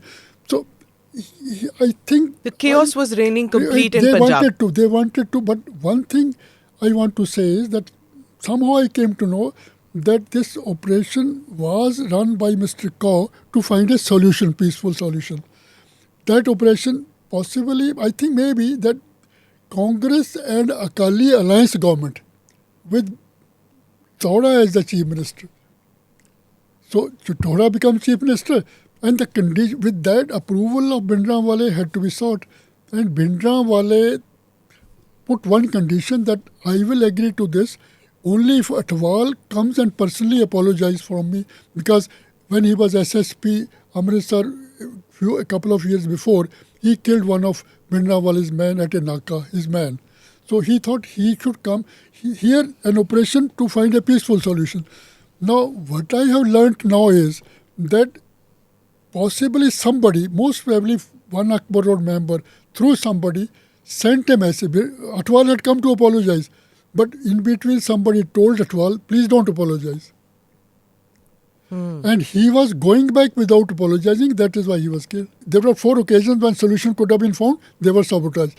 After getting sick of all that, Longowal called a meeting of the Akali Dal, these people in Amritsar, that we are not going anywhere.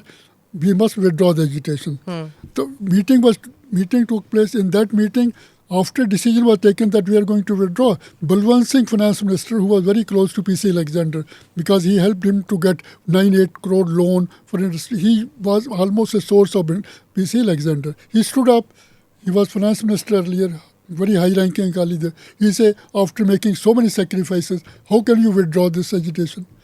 Another one was April, very important one. April 1984, 2 months before Blue Star. Operation by the name of Sundown Operation was planned by Director General Security, Mr. Nagrani, very old. I met him in 2019 also personally.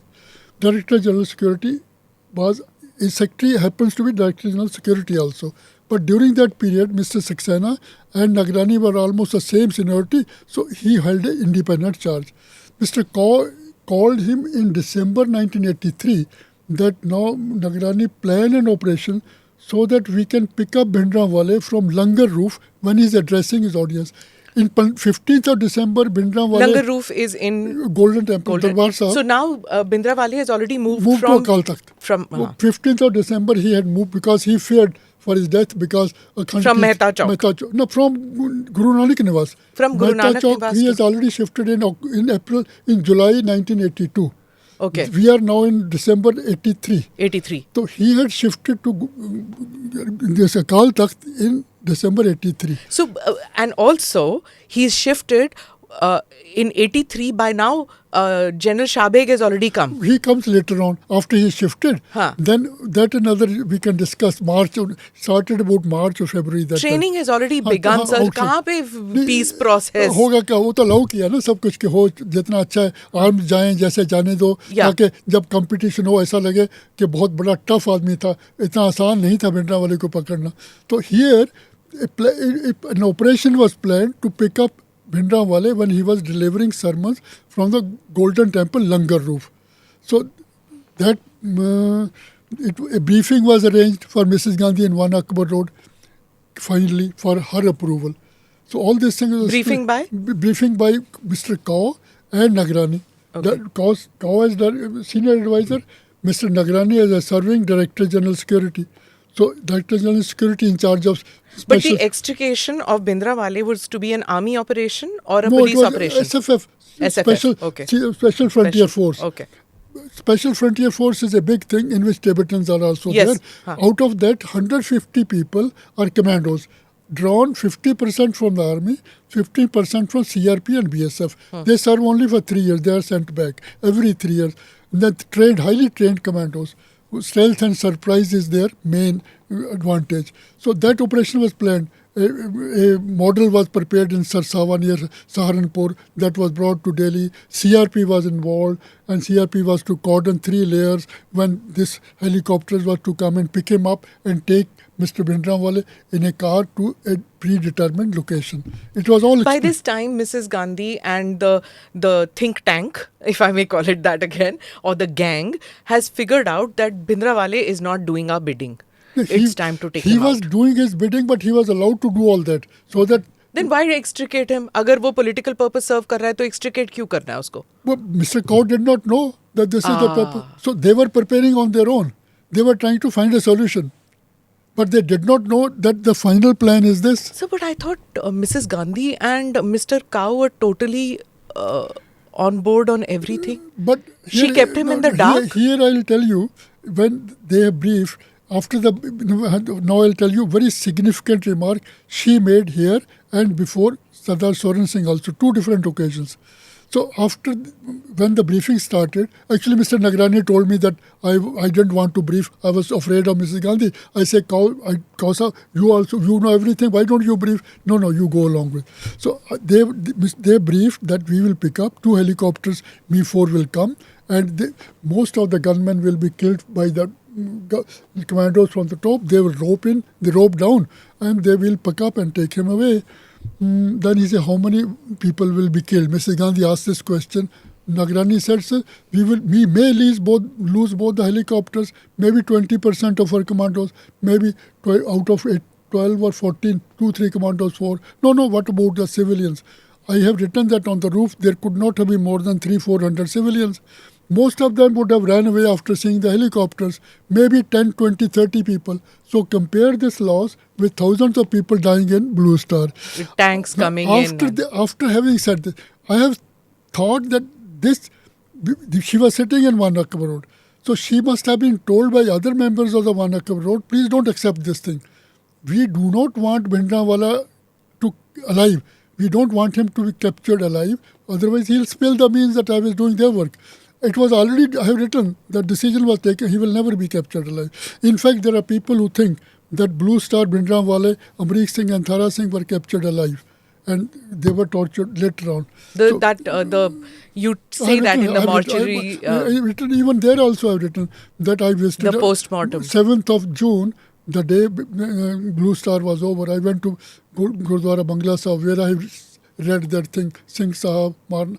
And so here, I thought that One Akbar Road people must have told, please don't accept this thing. She said, no, it can't be done. That very important remark, he said, look here, I know that these people will kill me. Mrs. Gandhi tell to call. Then, but I am not worried about my life, but I am worried about what will happen to my children. So here, I take back to you on 30th of May, 29th May 1984, when Sardar Soran Singh was coming from Jalandhar, he saw a large army movement. He sought an emergency meeting with Mrs. Gandhi the same afternoon, which was granted. And he told Sardar Soran Singh to Mrs. Gandhi, look here, I have an apprehension that this army will be used to enter Golden Temple. Please never do this thing, it will create problems. She said, how come you can think about this, Sardar Sahab? Decision was taken 5 days before that we will do this thing, 25th meeting.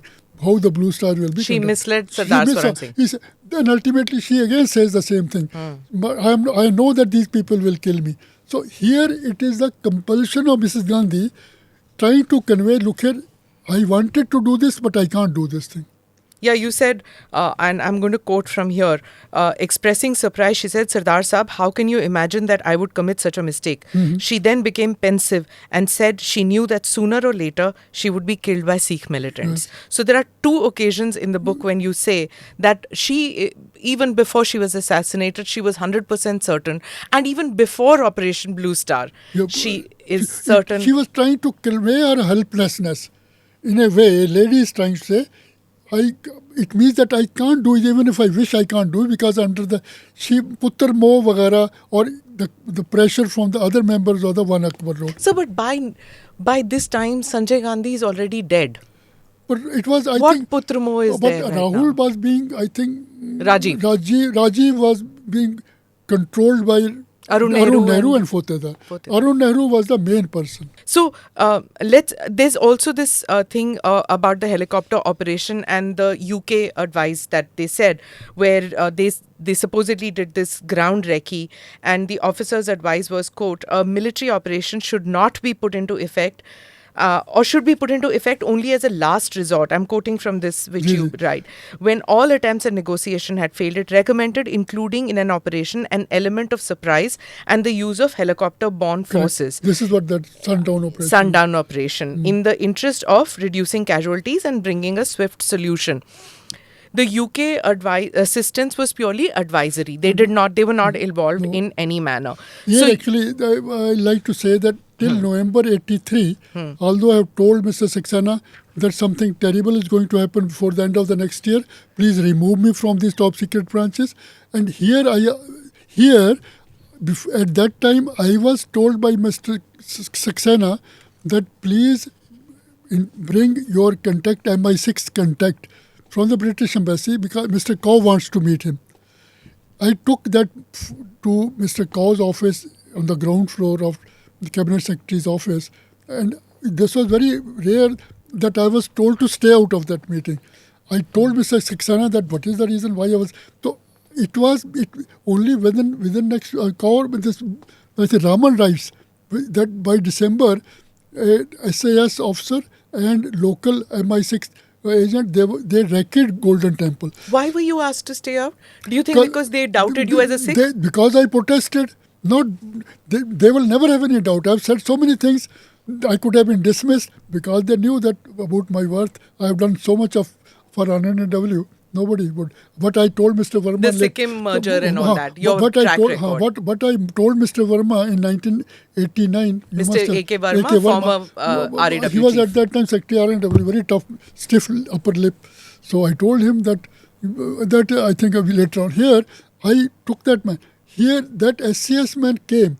And this is what SCS man advised for Sundown. The problem occurred because Phil Miller, an independent researcher, he went to the National Archives in Kiev. He was looking for SCS connection with Sri Lanka. Ultimately, he found that SCS connection with India. So that created a lot of difficulty for the major at that time, the Prime Minister. They had to appoint a committee. Ultimately, it was decided it was not for this, but for another operation. So this, you keep mentioning out here that the Sundown thing, it's possible that Mrs. Gandhi didn't want it because she was scared about casualties. But the second thing you talk about is that it's not part of the final solution. You keep bringing this whole thing up, this term final solution, because you say Indira Gandhi possibly did not want to risk Bhindrawale walking out of the temple complex alive. It could not be the final solution to the Punjab problem. He would have been quietly arrested and put in jail. So that would not have created so much of impression. So impression had to be that man was too dangerous now, too big. Something very big had to be done. And then there was this team around her. You mentioned Fotedar, you mentioned Arun Nehru. Then you talked about you talk about this whole Kashmiri mafia. Some people call it Punjabi mafia around, mostly R.K. Dhawan. R.K. Dhawan was nothing. I think Kashmiri was. This P.N. Haksar. There is P.N. Dhar. There are, of course, Mr. Cow also. There are several people around her who are advising. They were part of this liberation of Bangladesh. They were part of Sikkim merger. So obviously she wouldn't have doubted them, no, sir? No, I think P.N. Haksar, P.N. Dhar, Mr. Cow, they were the benign people, intelligent people who had thought about the country's interest. Now, they were sidelined. P.N. Haksar was removed by Sanjay Gandhi. And that he had to leave. And ultimately, he arranged some raids on Pandit brothers closely related to P.N. All the P.N. Haksar. So, those were the different days. Now, a different set of Kashmiri people had come. Highly irresponsible people. Okay. Who didn't have the good of the country in their heart. They never bothered. So now let's get on to this where Bhindrawale has become totally out of control. Control of this group where he's, his extremists have, you yourself write, 165 Hindus and Nirankaris were killed in the 22 months since that Dharam Yudh Morcha which happened. And in addition, 39 Sikhs were killed for opposing Bhindrawale. So the numbers stood at 410. The Congress has already lost the state level election by now. Things are getting out of control. Now, when she's doing this Operation Blue Star planning, Mrs. Gandhi, of course, didn't tell Sardar Swaran Singh, but she didn't even tell Gyani Zail Singh. No. Now, Gyani Zail Singh was responsible for the creation of Bhindrawale. He is the commander-in-chief of the Indian Army when he's president, but she doesn't even tell him about it. Actually, Gyani Zail Singh was sidelined once he was made the president. And that's strange. Why did she not tell? Although she met him on 30th of May, he being the supreme commander of the army, she thought that he may leak out this information, that there will be but nobody had any doubt that ultimately this will happen. So let's go back to Shabeg, General Shabeg, and that his fortification. What was his game plan in this? I've always been fascinated with General Shabeg's thing. General Shabeg, ultimately, because he was discredited and I think cashiered also, ultimately later on he was exonerated of corruption charges, etc. He thought that this is the occasion to redeem his honor.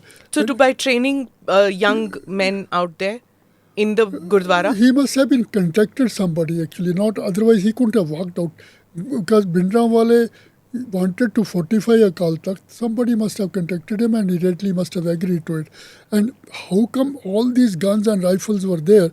So there is one occasion I've quoted that some rifles were detected in a langar truck when the provisions were bringing. So they were ignored.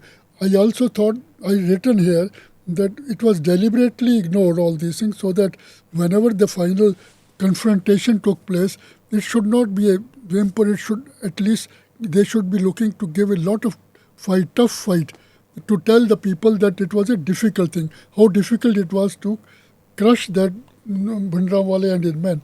So on the one hand, the cashier Shabeg, and then on the second, the IB, MI, everybody is aware that he is fortifying the Golden Temple. He is training people in the temple. Arms and ammunition is going with this final solution in mind that it is going to be extremely difficult. And here is the Iron Lady of India who has broken the Punjab Khalistan movement. Is that it? It was a three-man think tank sitting in Delhi which was taking any decision. Nobody could either stop or put an end, and they wanted all this thing to happen. Okay, so now let's get down to that the Indian Army has been told. General Brar has come in, General Sundarji has come in, and they've all come in. They know that Blue Star has to be launched. You're critical about General Brar at that stage. You mentioned many occasions where you say that it was the job of the police and not the army to do this. General Brar's podcast, which you guys can watch if you want to, in that he says he's a Fauji, he's been given a task, he does it. He himself says in hindsight that it was a botched up operation, that they didn't have information, they didn't know the positions, they didn't have the intelligence. I guess this will always be the case. The Fauj will always say intelligence I have given foolproof evidence that intelligence was available. It was there. Number one, there were 3 days, 3 meetings took place according to Alexander. 25th of May, General Vaidya was called and they discussed that there will be a siege of the Harmandir Sahib. They will cut off water and electricity. Ultimately, they will surrender. Then 26th, Mrs. Gandhi was not there, but Vaidya confirmed that this has already been arranged. 27th, General Vaidya seeks an emergency meeting with Mrs. Gandhi. General Sundarji has said that if siege is laid, Punjab people will come and they will surround them and there will be a lot of problem. So we will just have a surgical operation. We will go, nobody will know as to when we entered and will we come back. Now about the operation itself. About 10-15 days, maybe a few days before, Mr. Nagrani told me that Sundarji called Mr. Kaur and Nagrani that we want your SFF commandos. That for SSF commandos were given, but at the same time Nagrani said that when we have to deploy our commandos, we should have information. So that same Hindu man, a civilian employee of SFF, which was sent earlier to Reiki Golden Temple for Operation Sundown, was sent again by the time he had grown beard. He spent 3 days and prepared a very detailed sketch of Akal Takht and all other gun positions. How many people are there? How many guns are there? What are the positions? He handed over this to General Brar. And it was not a difficult, I have written that DGM or Director General Military Operations, it's a big thing. I used to be talking to them on a one-to-one basis sometimes. They could have easily found out if a civil employee of SFF can do it, they could have also done it. So again, when SFF was deployed, CO SFF told General Brar that stealth and surprise is the main advantages of the commandos. He said that there is a small gully behind Akal Takht. We will open a man type of hole and blast it and throw some stun grenades, etc. And insiders, including Bhindrawale, get disoriented.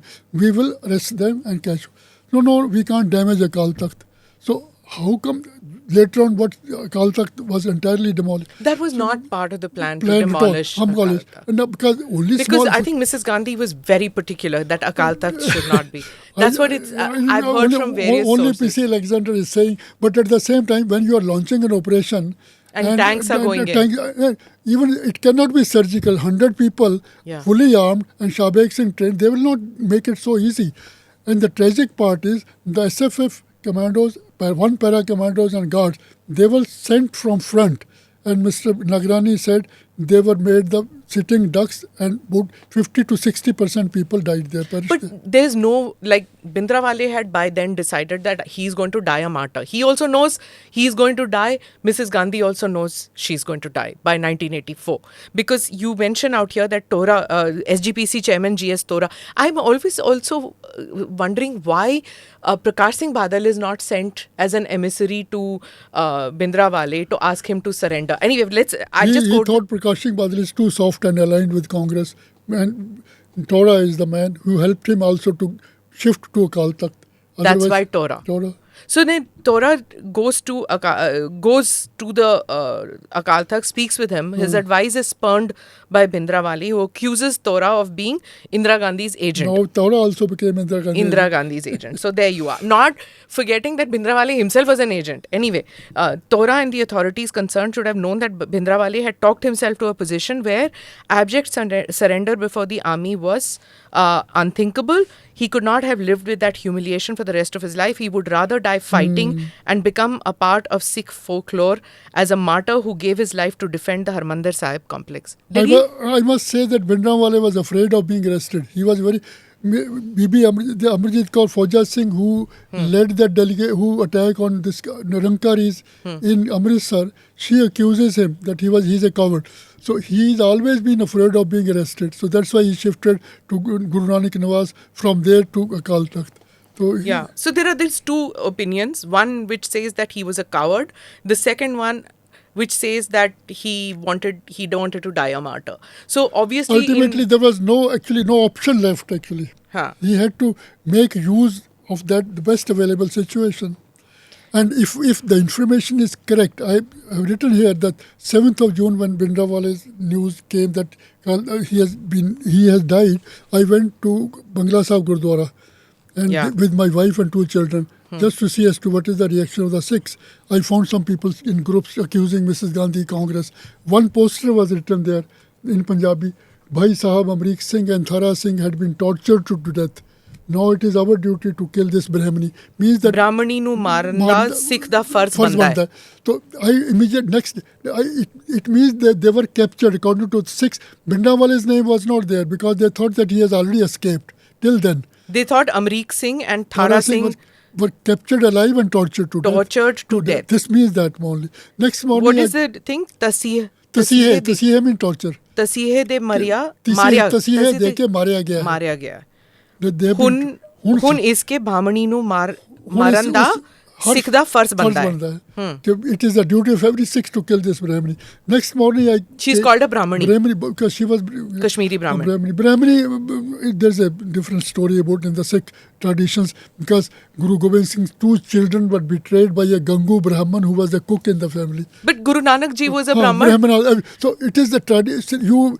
It is a just loosely talked about. It's a loose word. Okay. And then I told Mr. But he used to insult Mrs. Gandhi in many ways. He started deliberately adopting this thing so that people stop accusing of being agent of Indira Gandhi.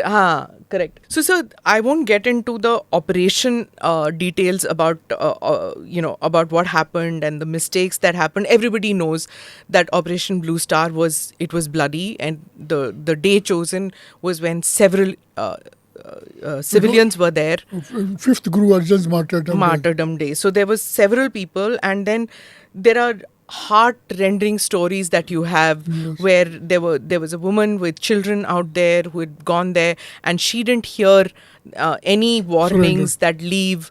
She was inside the room. There were others who locked themselves in the room thinking that they are safer in the room rather than going out hearing the gunfire, and they died starved to death. So there are very, very, very difficult stories. In fact, padhte time bahut hi shocking lagta hai because for some of us who were children at that time, it's we didn't know the details.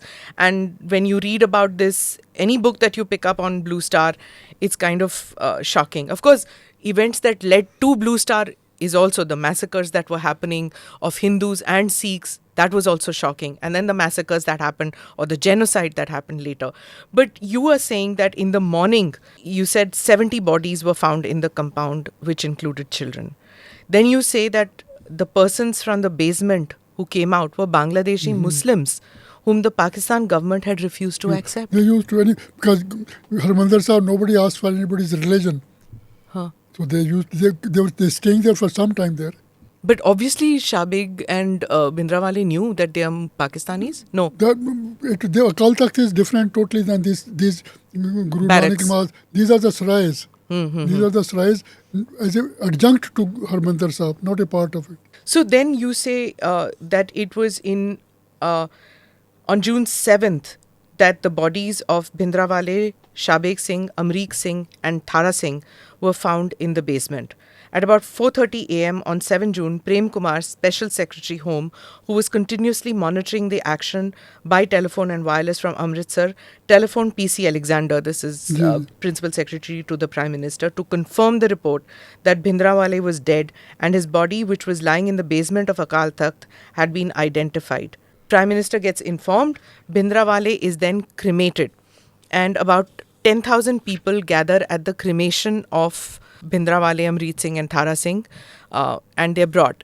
Now there's a Captain Bhardwaj who was on duty, and he insists on lifting the cloth over Bhindrawale and seeing. He saw the legs, etc. broken. He asked the people as to how it happened. They said terrorists must have broken his legs. I doubt about it. I don't know how it happened. Why? So what are you suspecting? That this is what I said. If that placard in Gurdwara Bangla Sahib is true, then Amrik Singh and Thara Singh were captured alive. Possibly he was also. And then they were tortured to death, and he may have been also tortured to death. Do you think that... that arresting him and alive, there's no option of being captured alive. He could have just been shot at point blank range, which in your... No, that was... Army had lost so many men. They were so annoyed and angry. They must have taken on... I don't know. This is just a speculation. Because... and then you say that Shabig Singh's post-mortem revealed that decomposition and putrefaction had happened. So there's no record of his last rites. Just from the contemporary writers I am quoting about it. That he might have been just cremated. And then you say that there was this white paper on 84 that was published. It said that the army lost 83 men, including 4 officers. 12 officers and 273 men were injured. The casualties were mainly suffered by SFF and 1 para-commando. Obviously, they would have been... It is all underreported things, because I would like to quote Governor B.D. Pandey, who was governor at that time. He has written that while preparing this white paper, neither he nor anybody else from the Punjab government was consulted even. He mentions about that the actual casualties would have been much more. And this was one of the reasons that ultimately Governor B.D. Pandey, who had objected to so many things, and was carrying his letter of resignation in his pocket ultimately he resigned for that. And then you also quote Brahmachalani's story. His passport was withdrawn. It had lot of problems. Because he said 516 civilians died. Or were killed or whatever. I mean, Steve Jacob later on increases to 1,200 or more even. Yeah. So Brahmachalani escapes, his passport is impounded, and then Satish Jacob says that no less than 2,000 people were killed. Yes. So now there is fog of war. I think the Truth Commission, as and when appointed, will come out with the true figures. So we are in 2023. Truth Commission kithe? Ultimately, lots of people know about lots of things, but they cannot come out in the open. It is only Governor Pandey's memoirs published posthumously 9 years after his death. So the people are in the know of so many things, but most of them are dying. And you say that General Sundarji could have followed the SOP that... SOP, General Sinha's. But then he had to have his own stamp. And that option was ruled out when he said that they will be growled by people. General Sundarji's was a standard operating practice on a siege of the thing. But he had a surgical operation thing. So now let's get down to your story, sir, because you are posted in Delhi. You're watching what happened. in Blue Star. And then you go to this Gurdwara and you saw this. And you say that, when you gave the assessment, you had said that large scale killing, General Gary, when you said that if something like this happens, that is on the 8th of June when Yeah. I told him about this Gurdwara Bangla Sahib incident. And then Gary Saxena, who's the R&AW chief, he says that large-scale killing of Sikhs in Delhi could happen. And then you turn around and said, that is what they want, I said. When Gary asked me who are they, I said, obviously Pakistan and some Western countries where there is comparatively larger presence of Sikhs. This is what I told. Now, having known Sikh history, that Mrs. Gandhi will be killed within 6 months. I can tell you. And on that he mentioned about it. And then this is the same thing in March 1990, B. Raman presented the R&AW white paper to about 50, 60 senior IPS officers from various organizations, from security, IB, BSF, all these things. And I happened to be sitting there. Air Commodore Jasjit Singh was presiding at that time from IDSA. B. Raman comes to the lectern and presents, and he says Sikhs had never forgotten the Ranjit Singh Empire days. They wanted to have some sort of situation like this. He started finding faults with the Sikhs. Soon after he finished, I could not resist the temptation. I thought whatever he's saying is all rubbish. He must tell the story. Then I said, Mr. Raman, your white paper is full of white lies. Why don't you come out with the truth? He said, what is the truth? I said, no, Rajiv Gandhi is not the Prime Minister. VP Singh is there. Don't worry. This is the truth. This was organized from 1 Akbar Road. It was all the creation of people just to win one election. No. I said, you have created a situation again whereby Pakistan and some of the Western countries will take advantage of this situation. They will not let it go that easily. He asked me why. I told him these are the ways they will function. Same thing. And Jasjit Singh agreed with me. Nobody else objected to it. You also talk about this one incident when you are driving past the Prime Minister's residence and you see a Sikh bodyguard. You write a note. 21st of October, 10 days before Mrs. Gandhi was assassinated, I was coming from Connaught Place side on Akbar Road. I just about to take left turn on Safdarjung Road towards Gymkhana Club. I see two policemen, one Sikh and one Hindu. Safdarjung Road is where the Prime Minister's home is. And 1 Akbar Road is the office. So that confluence, there is a corner, roundabout. And at that time, I saw two policemen, one Sikh and one Hindu, carrying stun guns. My wife was sitting in front of me and my son and daughter. My son still remembers what I said. I said, who has brought this Sikh? This is the easiest, because I knew that they were withdrawn. And it was a sudden shock. I said, this is the easiest and the surest way of Mrs. Gandhi getting assassinated. So next morning I come to office. It was 22nd of October. Then I started writing a note in hand. And then I saw this thing. I said, okay, Mrs. Gandhi will be assassinated within 10 days. This is the easiest and surest way I wrote. Please do the following thing. Please remove these Sikhs forthwith, because tomorrow will be too late. I did not know when are they will be killed. And then again I say, please inquire as to how they were brought and whom they have brought. So I have written that note. I told my secretary Sita Lakshmi, please prepare the envelope on that right to be opened by the addressee only. Then I thought that if they kill her today, then I will be hauled up that I was a part of the conspiracy and I am trying to do my peshbandi. Then I said, Sita, I'll hand over personally to secretary to go. Then I shredded that thing. But you weren't the only one. Already an SOP was in place that the Sikh bodyguards had to be taken off. You've written about that. But Mrs. Gandhi brought them back. And then there was, Mr. Cow had said that two Sikh bodyguards not together at the same time. And then even that SOP was broken.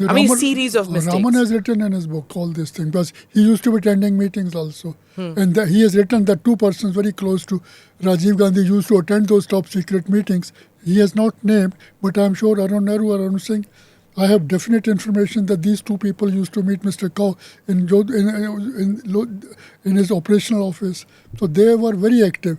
And he has written that they did not have any authority to sit on those meetings. But who decided then to bring back Satwant Singh and Bian Singh? That is what I have written. Mr. Kaur has written 3 top secret papers. They are lying in Nehru Memorial Library to be opened in 25, I think, in which one paper is assassination of Mrs. Gandhi. I knew of one paper on Sikkim because Mr. Kaur wanted me to give that paper to be part of that book. I refused because, sir, I did not know whether I will be able to write. But one of those papers is assassination of Mrs. Gandhi. I do not know what he has written in that book. So that paper should be brought out now. So was it only Mr. Cow who would know this? Wouldn't others also know as to, I mean, it's quite obvious that just a few months have happened since Operation Blue Star. And it's not just you. Everybody knew. Even the media used to say that she will not survive there. And she herself has said that I will be killed by Sikh militants. Twice she has told people that she, right? Before this, twice known. She has told must people. Be telling others. And plus she has, in a speech, she has said, Mera khoon ka ek katra. That last speech.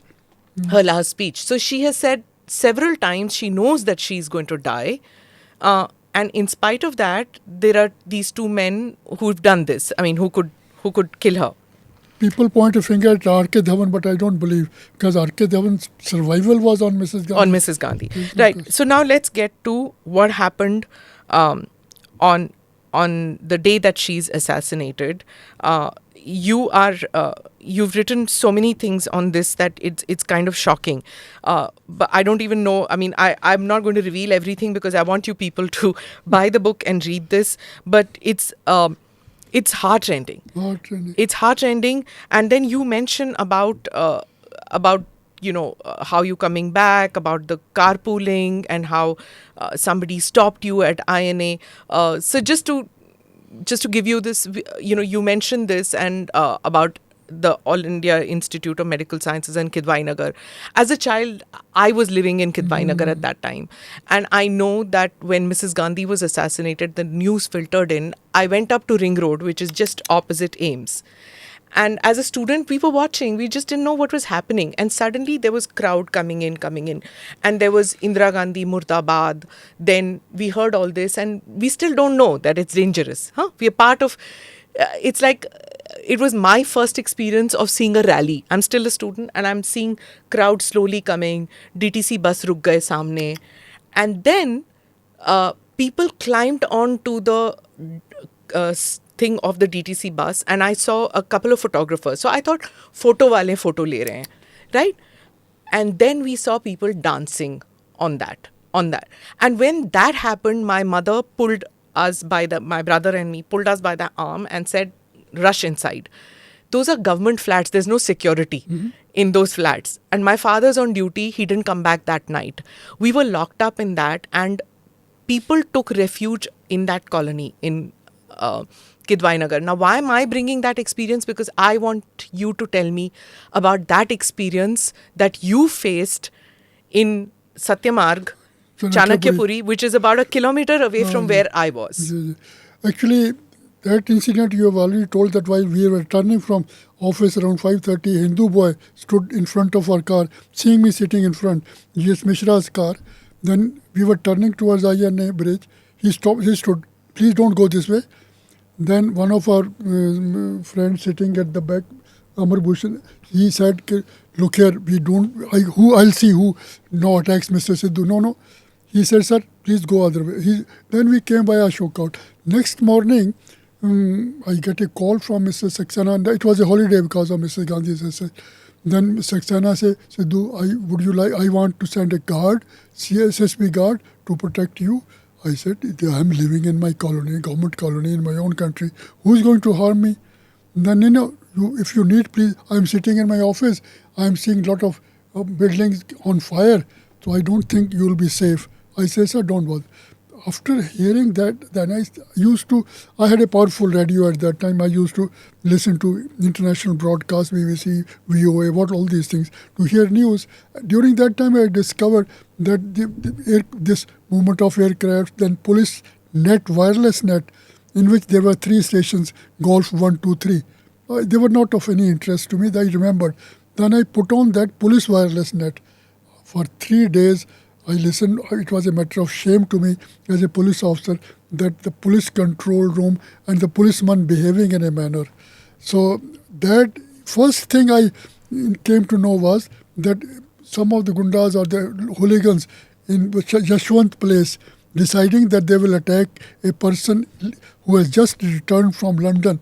It was Ranjit Kalla who was living just below me. So then I told Ranjit, Foreign Service Officer. Foreign Service Officer who became JS America at that time. He was a counselor in our High Commissioner in London. So I said, you have any weapon? He said, one rifle, one revolver, no ammunition. Then I said, how can we defend? Then I told Mr. Saxena, please send the guard.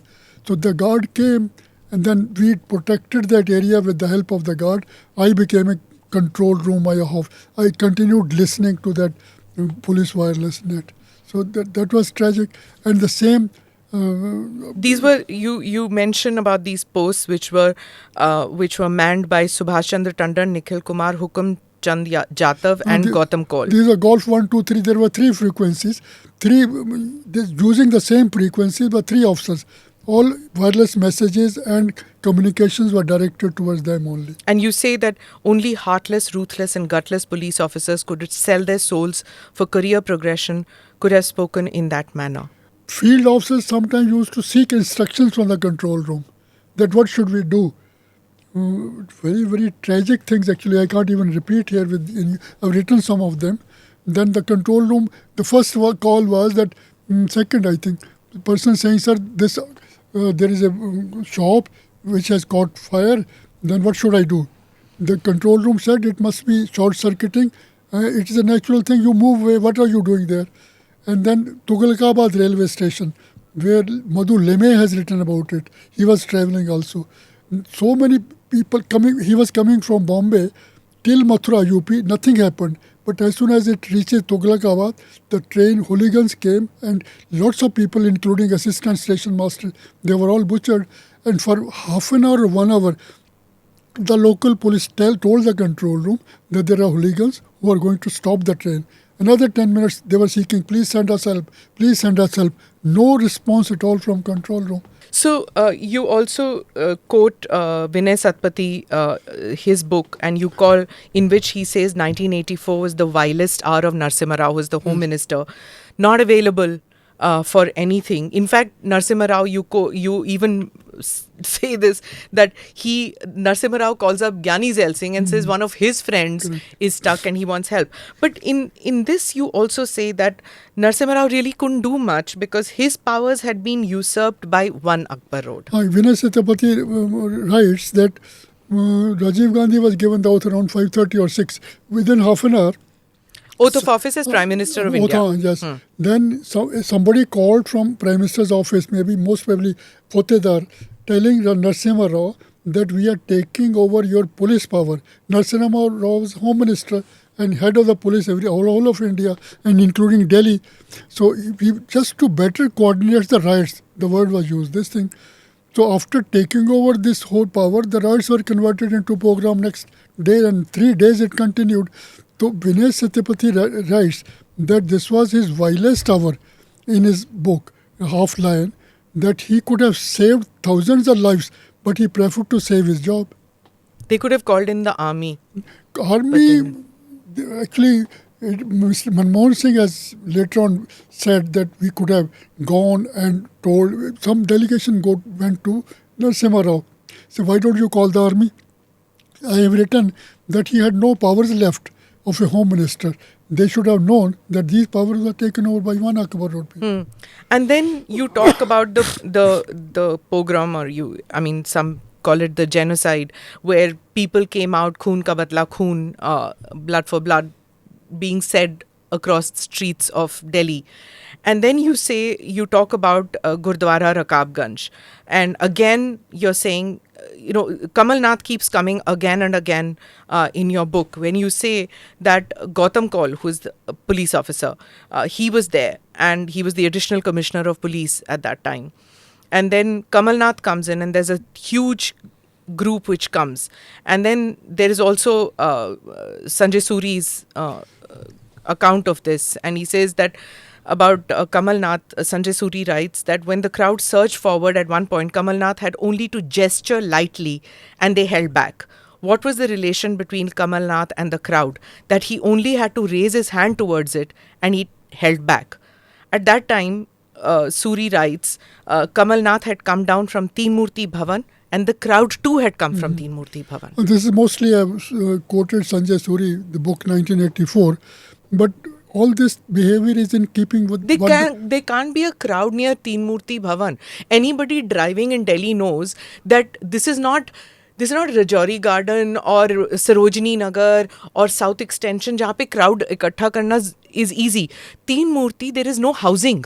No, actually, because the mortal remains of Mrs. Gandhi were lying there. In there. The people must have come to just to say or pay respects to that, and from there they came towards this side. It wasn't easy, sir. I also went there to Teen Murti at that stage.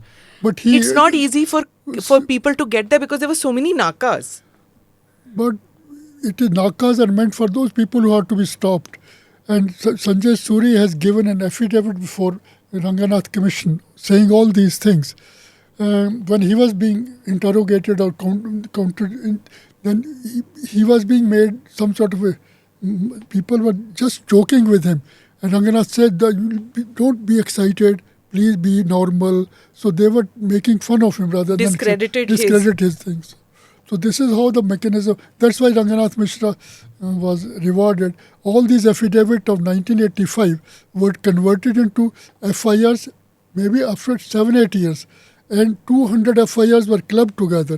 So death of 2,800 Sikhs. Very small number. In Delhi and 3,350 nationwide. This is maybe, I have said it could be double of that, not less than that. Which you are saying that not less than 8,000 or 15,000 even. Nobody really knows the number. Knows the number. And you, like many other members of the community, are waiting for some kind of a truth commission. Actually, I seldom see myself as a Sikh. I only feel myself as a Sikh when I look into the mirror and see a turban. I think as an Indian, whatever I have written here, just as an Indian. I've always kept a smile on my face, even though for 10 years I refused to go, because the decision was taken the day after Mrs. Gandhi was killed and Rajiv took the oath of Prime Minister's office. Some unwritten decision was taken that no Sikh officer will be posted to West Europe and North America R&AW stations. So, being one of the main person who used to decide about these postings, suddenly I find that I am not eligible or no other Sikh was eligible because of their being Sikhs. So 7 years subsequently, I remained 10 years. From 80 to 90, I didn't accept any post. First week of January, I used to write that I am not available because of personal reason. So in 1989, I got so sick. Other people used to say, sir, they don't trust us. So I sought a meeting with A.K. Verma, secretary. And I told him that, look here, I have a genealogical table of my family for the last 100 generations, in which 82 were Hindus and 18 were Sikhs. And they all were born here, everybody died here. And the last 200 years, I have seen the record in Haridwar Panditji's Bahi, in which my forefathers had gone there to immerse the ashes. So how come a person like me is not trusted, but a lady, foreign lady sitting in Prime Minister's house as his wife, have you made certain that she is not an agent of a foreign agency? His face fell and he couldn't say. And I've written that with my due apologies to Mrs. Sonia Gandhi, who is obviously being the reference.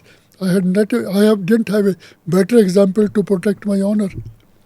So, Sikh, I have not written this book as a Sikh, and I have never felt. But do you think that this is a घाव बोलूं क्या बोलूं, that it's something that is carried and it will not be able to... It's a soaring wound, actually. It will always leave its mark, but give something to the Sikhs to forgive. At least they should say. I have written that minimum 35,000. I have not written here. Some say 50,000 Hindus and Sikhs were killed between 1980 and 95. What do you see as the resurgence of this anger which is coming up again. Again, there's talk about Khalistan. Again, there's an Amritpal that comes up and then you talk about Bhindrawale's posters being seen in some gurdwaras in abroad, but it's there in India too. When Amritpal, when he surrendered, before that he was there in front of that. Amritpal is an enigma. I don't want to talk about it. Yeah, sure, that's fine. But what I'm saying is that Bhindrawale's posters are coming up all over again. He's again being referred to as Sant Bhindrawale. There's a memorial for him everywhere. I mean, some madcaps will always be there, actually. So I think Ajmer Singh is one of a pro-Bhindranwale ideologue.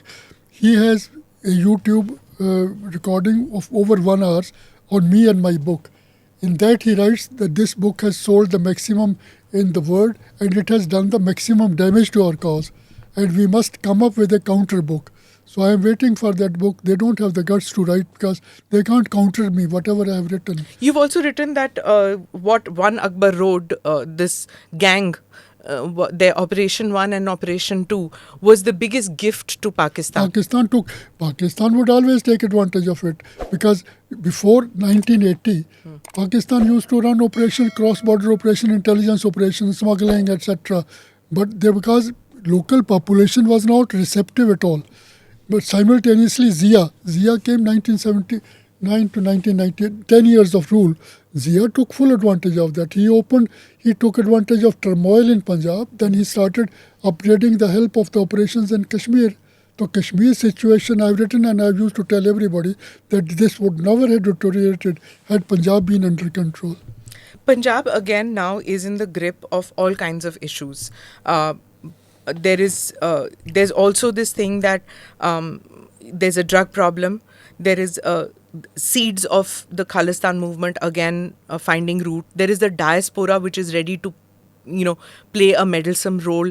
Are you fearful of a 1980 situation coming back to Pakistan? I don't think so. Punjab will never be the same. 1980 was a deliberately created situation by the highest in the land. So unless that type of situation comes, whereas if in future some central leadership decides to create that situation, it will never come. But what I have written in the last chapter, way forward, is the most important thing. That Pakistan and some Western countries will continue to take advantage of this for their own aims. Pakistan for 1971, and these Western countries will take advantage, and this is the time they need India's help to contain the rise of China. If India joins them, these Khalistanis will be put on the back burner, as they had done in the case of Tibet, when they weaned away China. When 1972, Nixon visited and met Mao to wean away China from Soviet Union, and the Soviet Union got dismembered. 90, they gave Nobel Prize to Dalai Lama. Now, if India joins that group, then the Khalistanis will be told to be quiet, be in the back burner, and if they want, it is not difficult. They say our constitution says freedom of speech and association. If they want, they can do that also. So how does this, there's one is that Pakistan or some Western powers or whoever wants to increase the fissures in Indian society. You've also written about that after the abrogation Article 370. Yeah, then this also, that, let's go back to the Khalistan. Those are enemies of India. Then let's go back to the Khalistani elements and let's start fueling them. So, jo bhi fissures hai na, what can India do to close these fissures? This is what I said. Please appoint a commission, truth commission, at least so that the Sikhs come to know as to who were the people who created this problem and why did they do it. And now tell us, come with the truth, at least. Give us something to forgive everything. And this is what being taken advantage of by the Khalistanis, which is a minuscule minority in Canada and US and UK and Australia. And the moderate Sikhs, they tell them that what you have got, why are you still having pro-India feelings? So this type of and this is the present Modi or the present BJP government is ideally suited to do that, and because they have the majority, and he is a leader who can take the people along with him in such a decision. And it should be delayed because people are dying. Most of the people who are in the know of, I know quite a few people who know. What happened in 84? What happened in 84, I have written. Right. I have quoted Chaman Lal here. Yeah. who wanted a softer solution of the Punjab problem. Ultimately, KPS Gill's policy was accepted. The vengeance with which they wanted to snub the Sikhs or the no, that continued as long as Rajiv Gandhi continued to be Prime Minister. Right. So, on that note, sir, thank you so much for being part of the podcast, for giving us information. It's very important to know what happened in the past so that those mistakes are never repeated, and in some way to maybe not apply band-aid, but find some way to heal the wounds of the past. That's right. Right. It's a pleasure talking to you. I hope your podcast helps in clearing so many doubts of the people, and it also carries a message to the government as to how the situation can be handled. Thank you so much, sir. Thank you. My pleasure. Thank you for watching or listening in to this edition of ANI Podcast with Smita Prakash. Do like or subscribe on whichever channel you have seen this or heard this. Namaste. Jai Hind.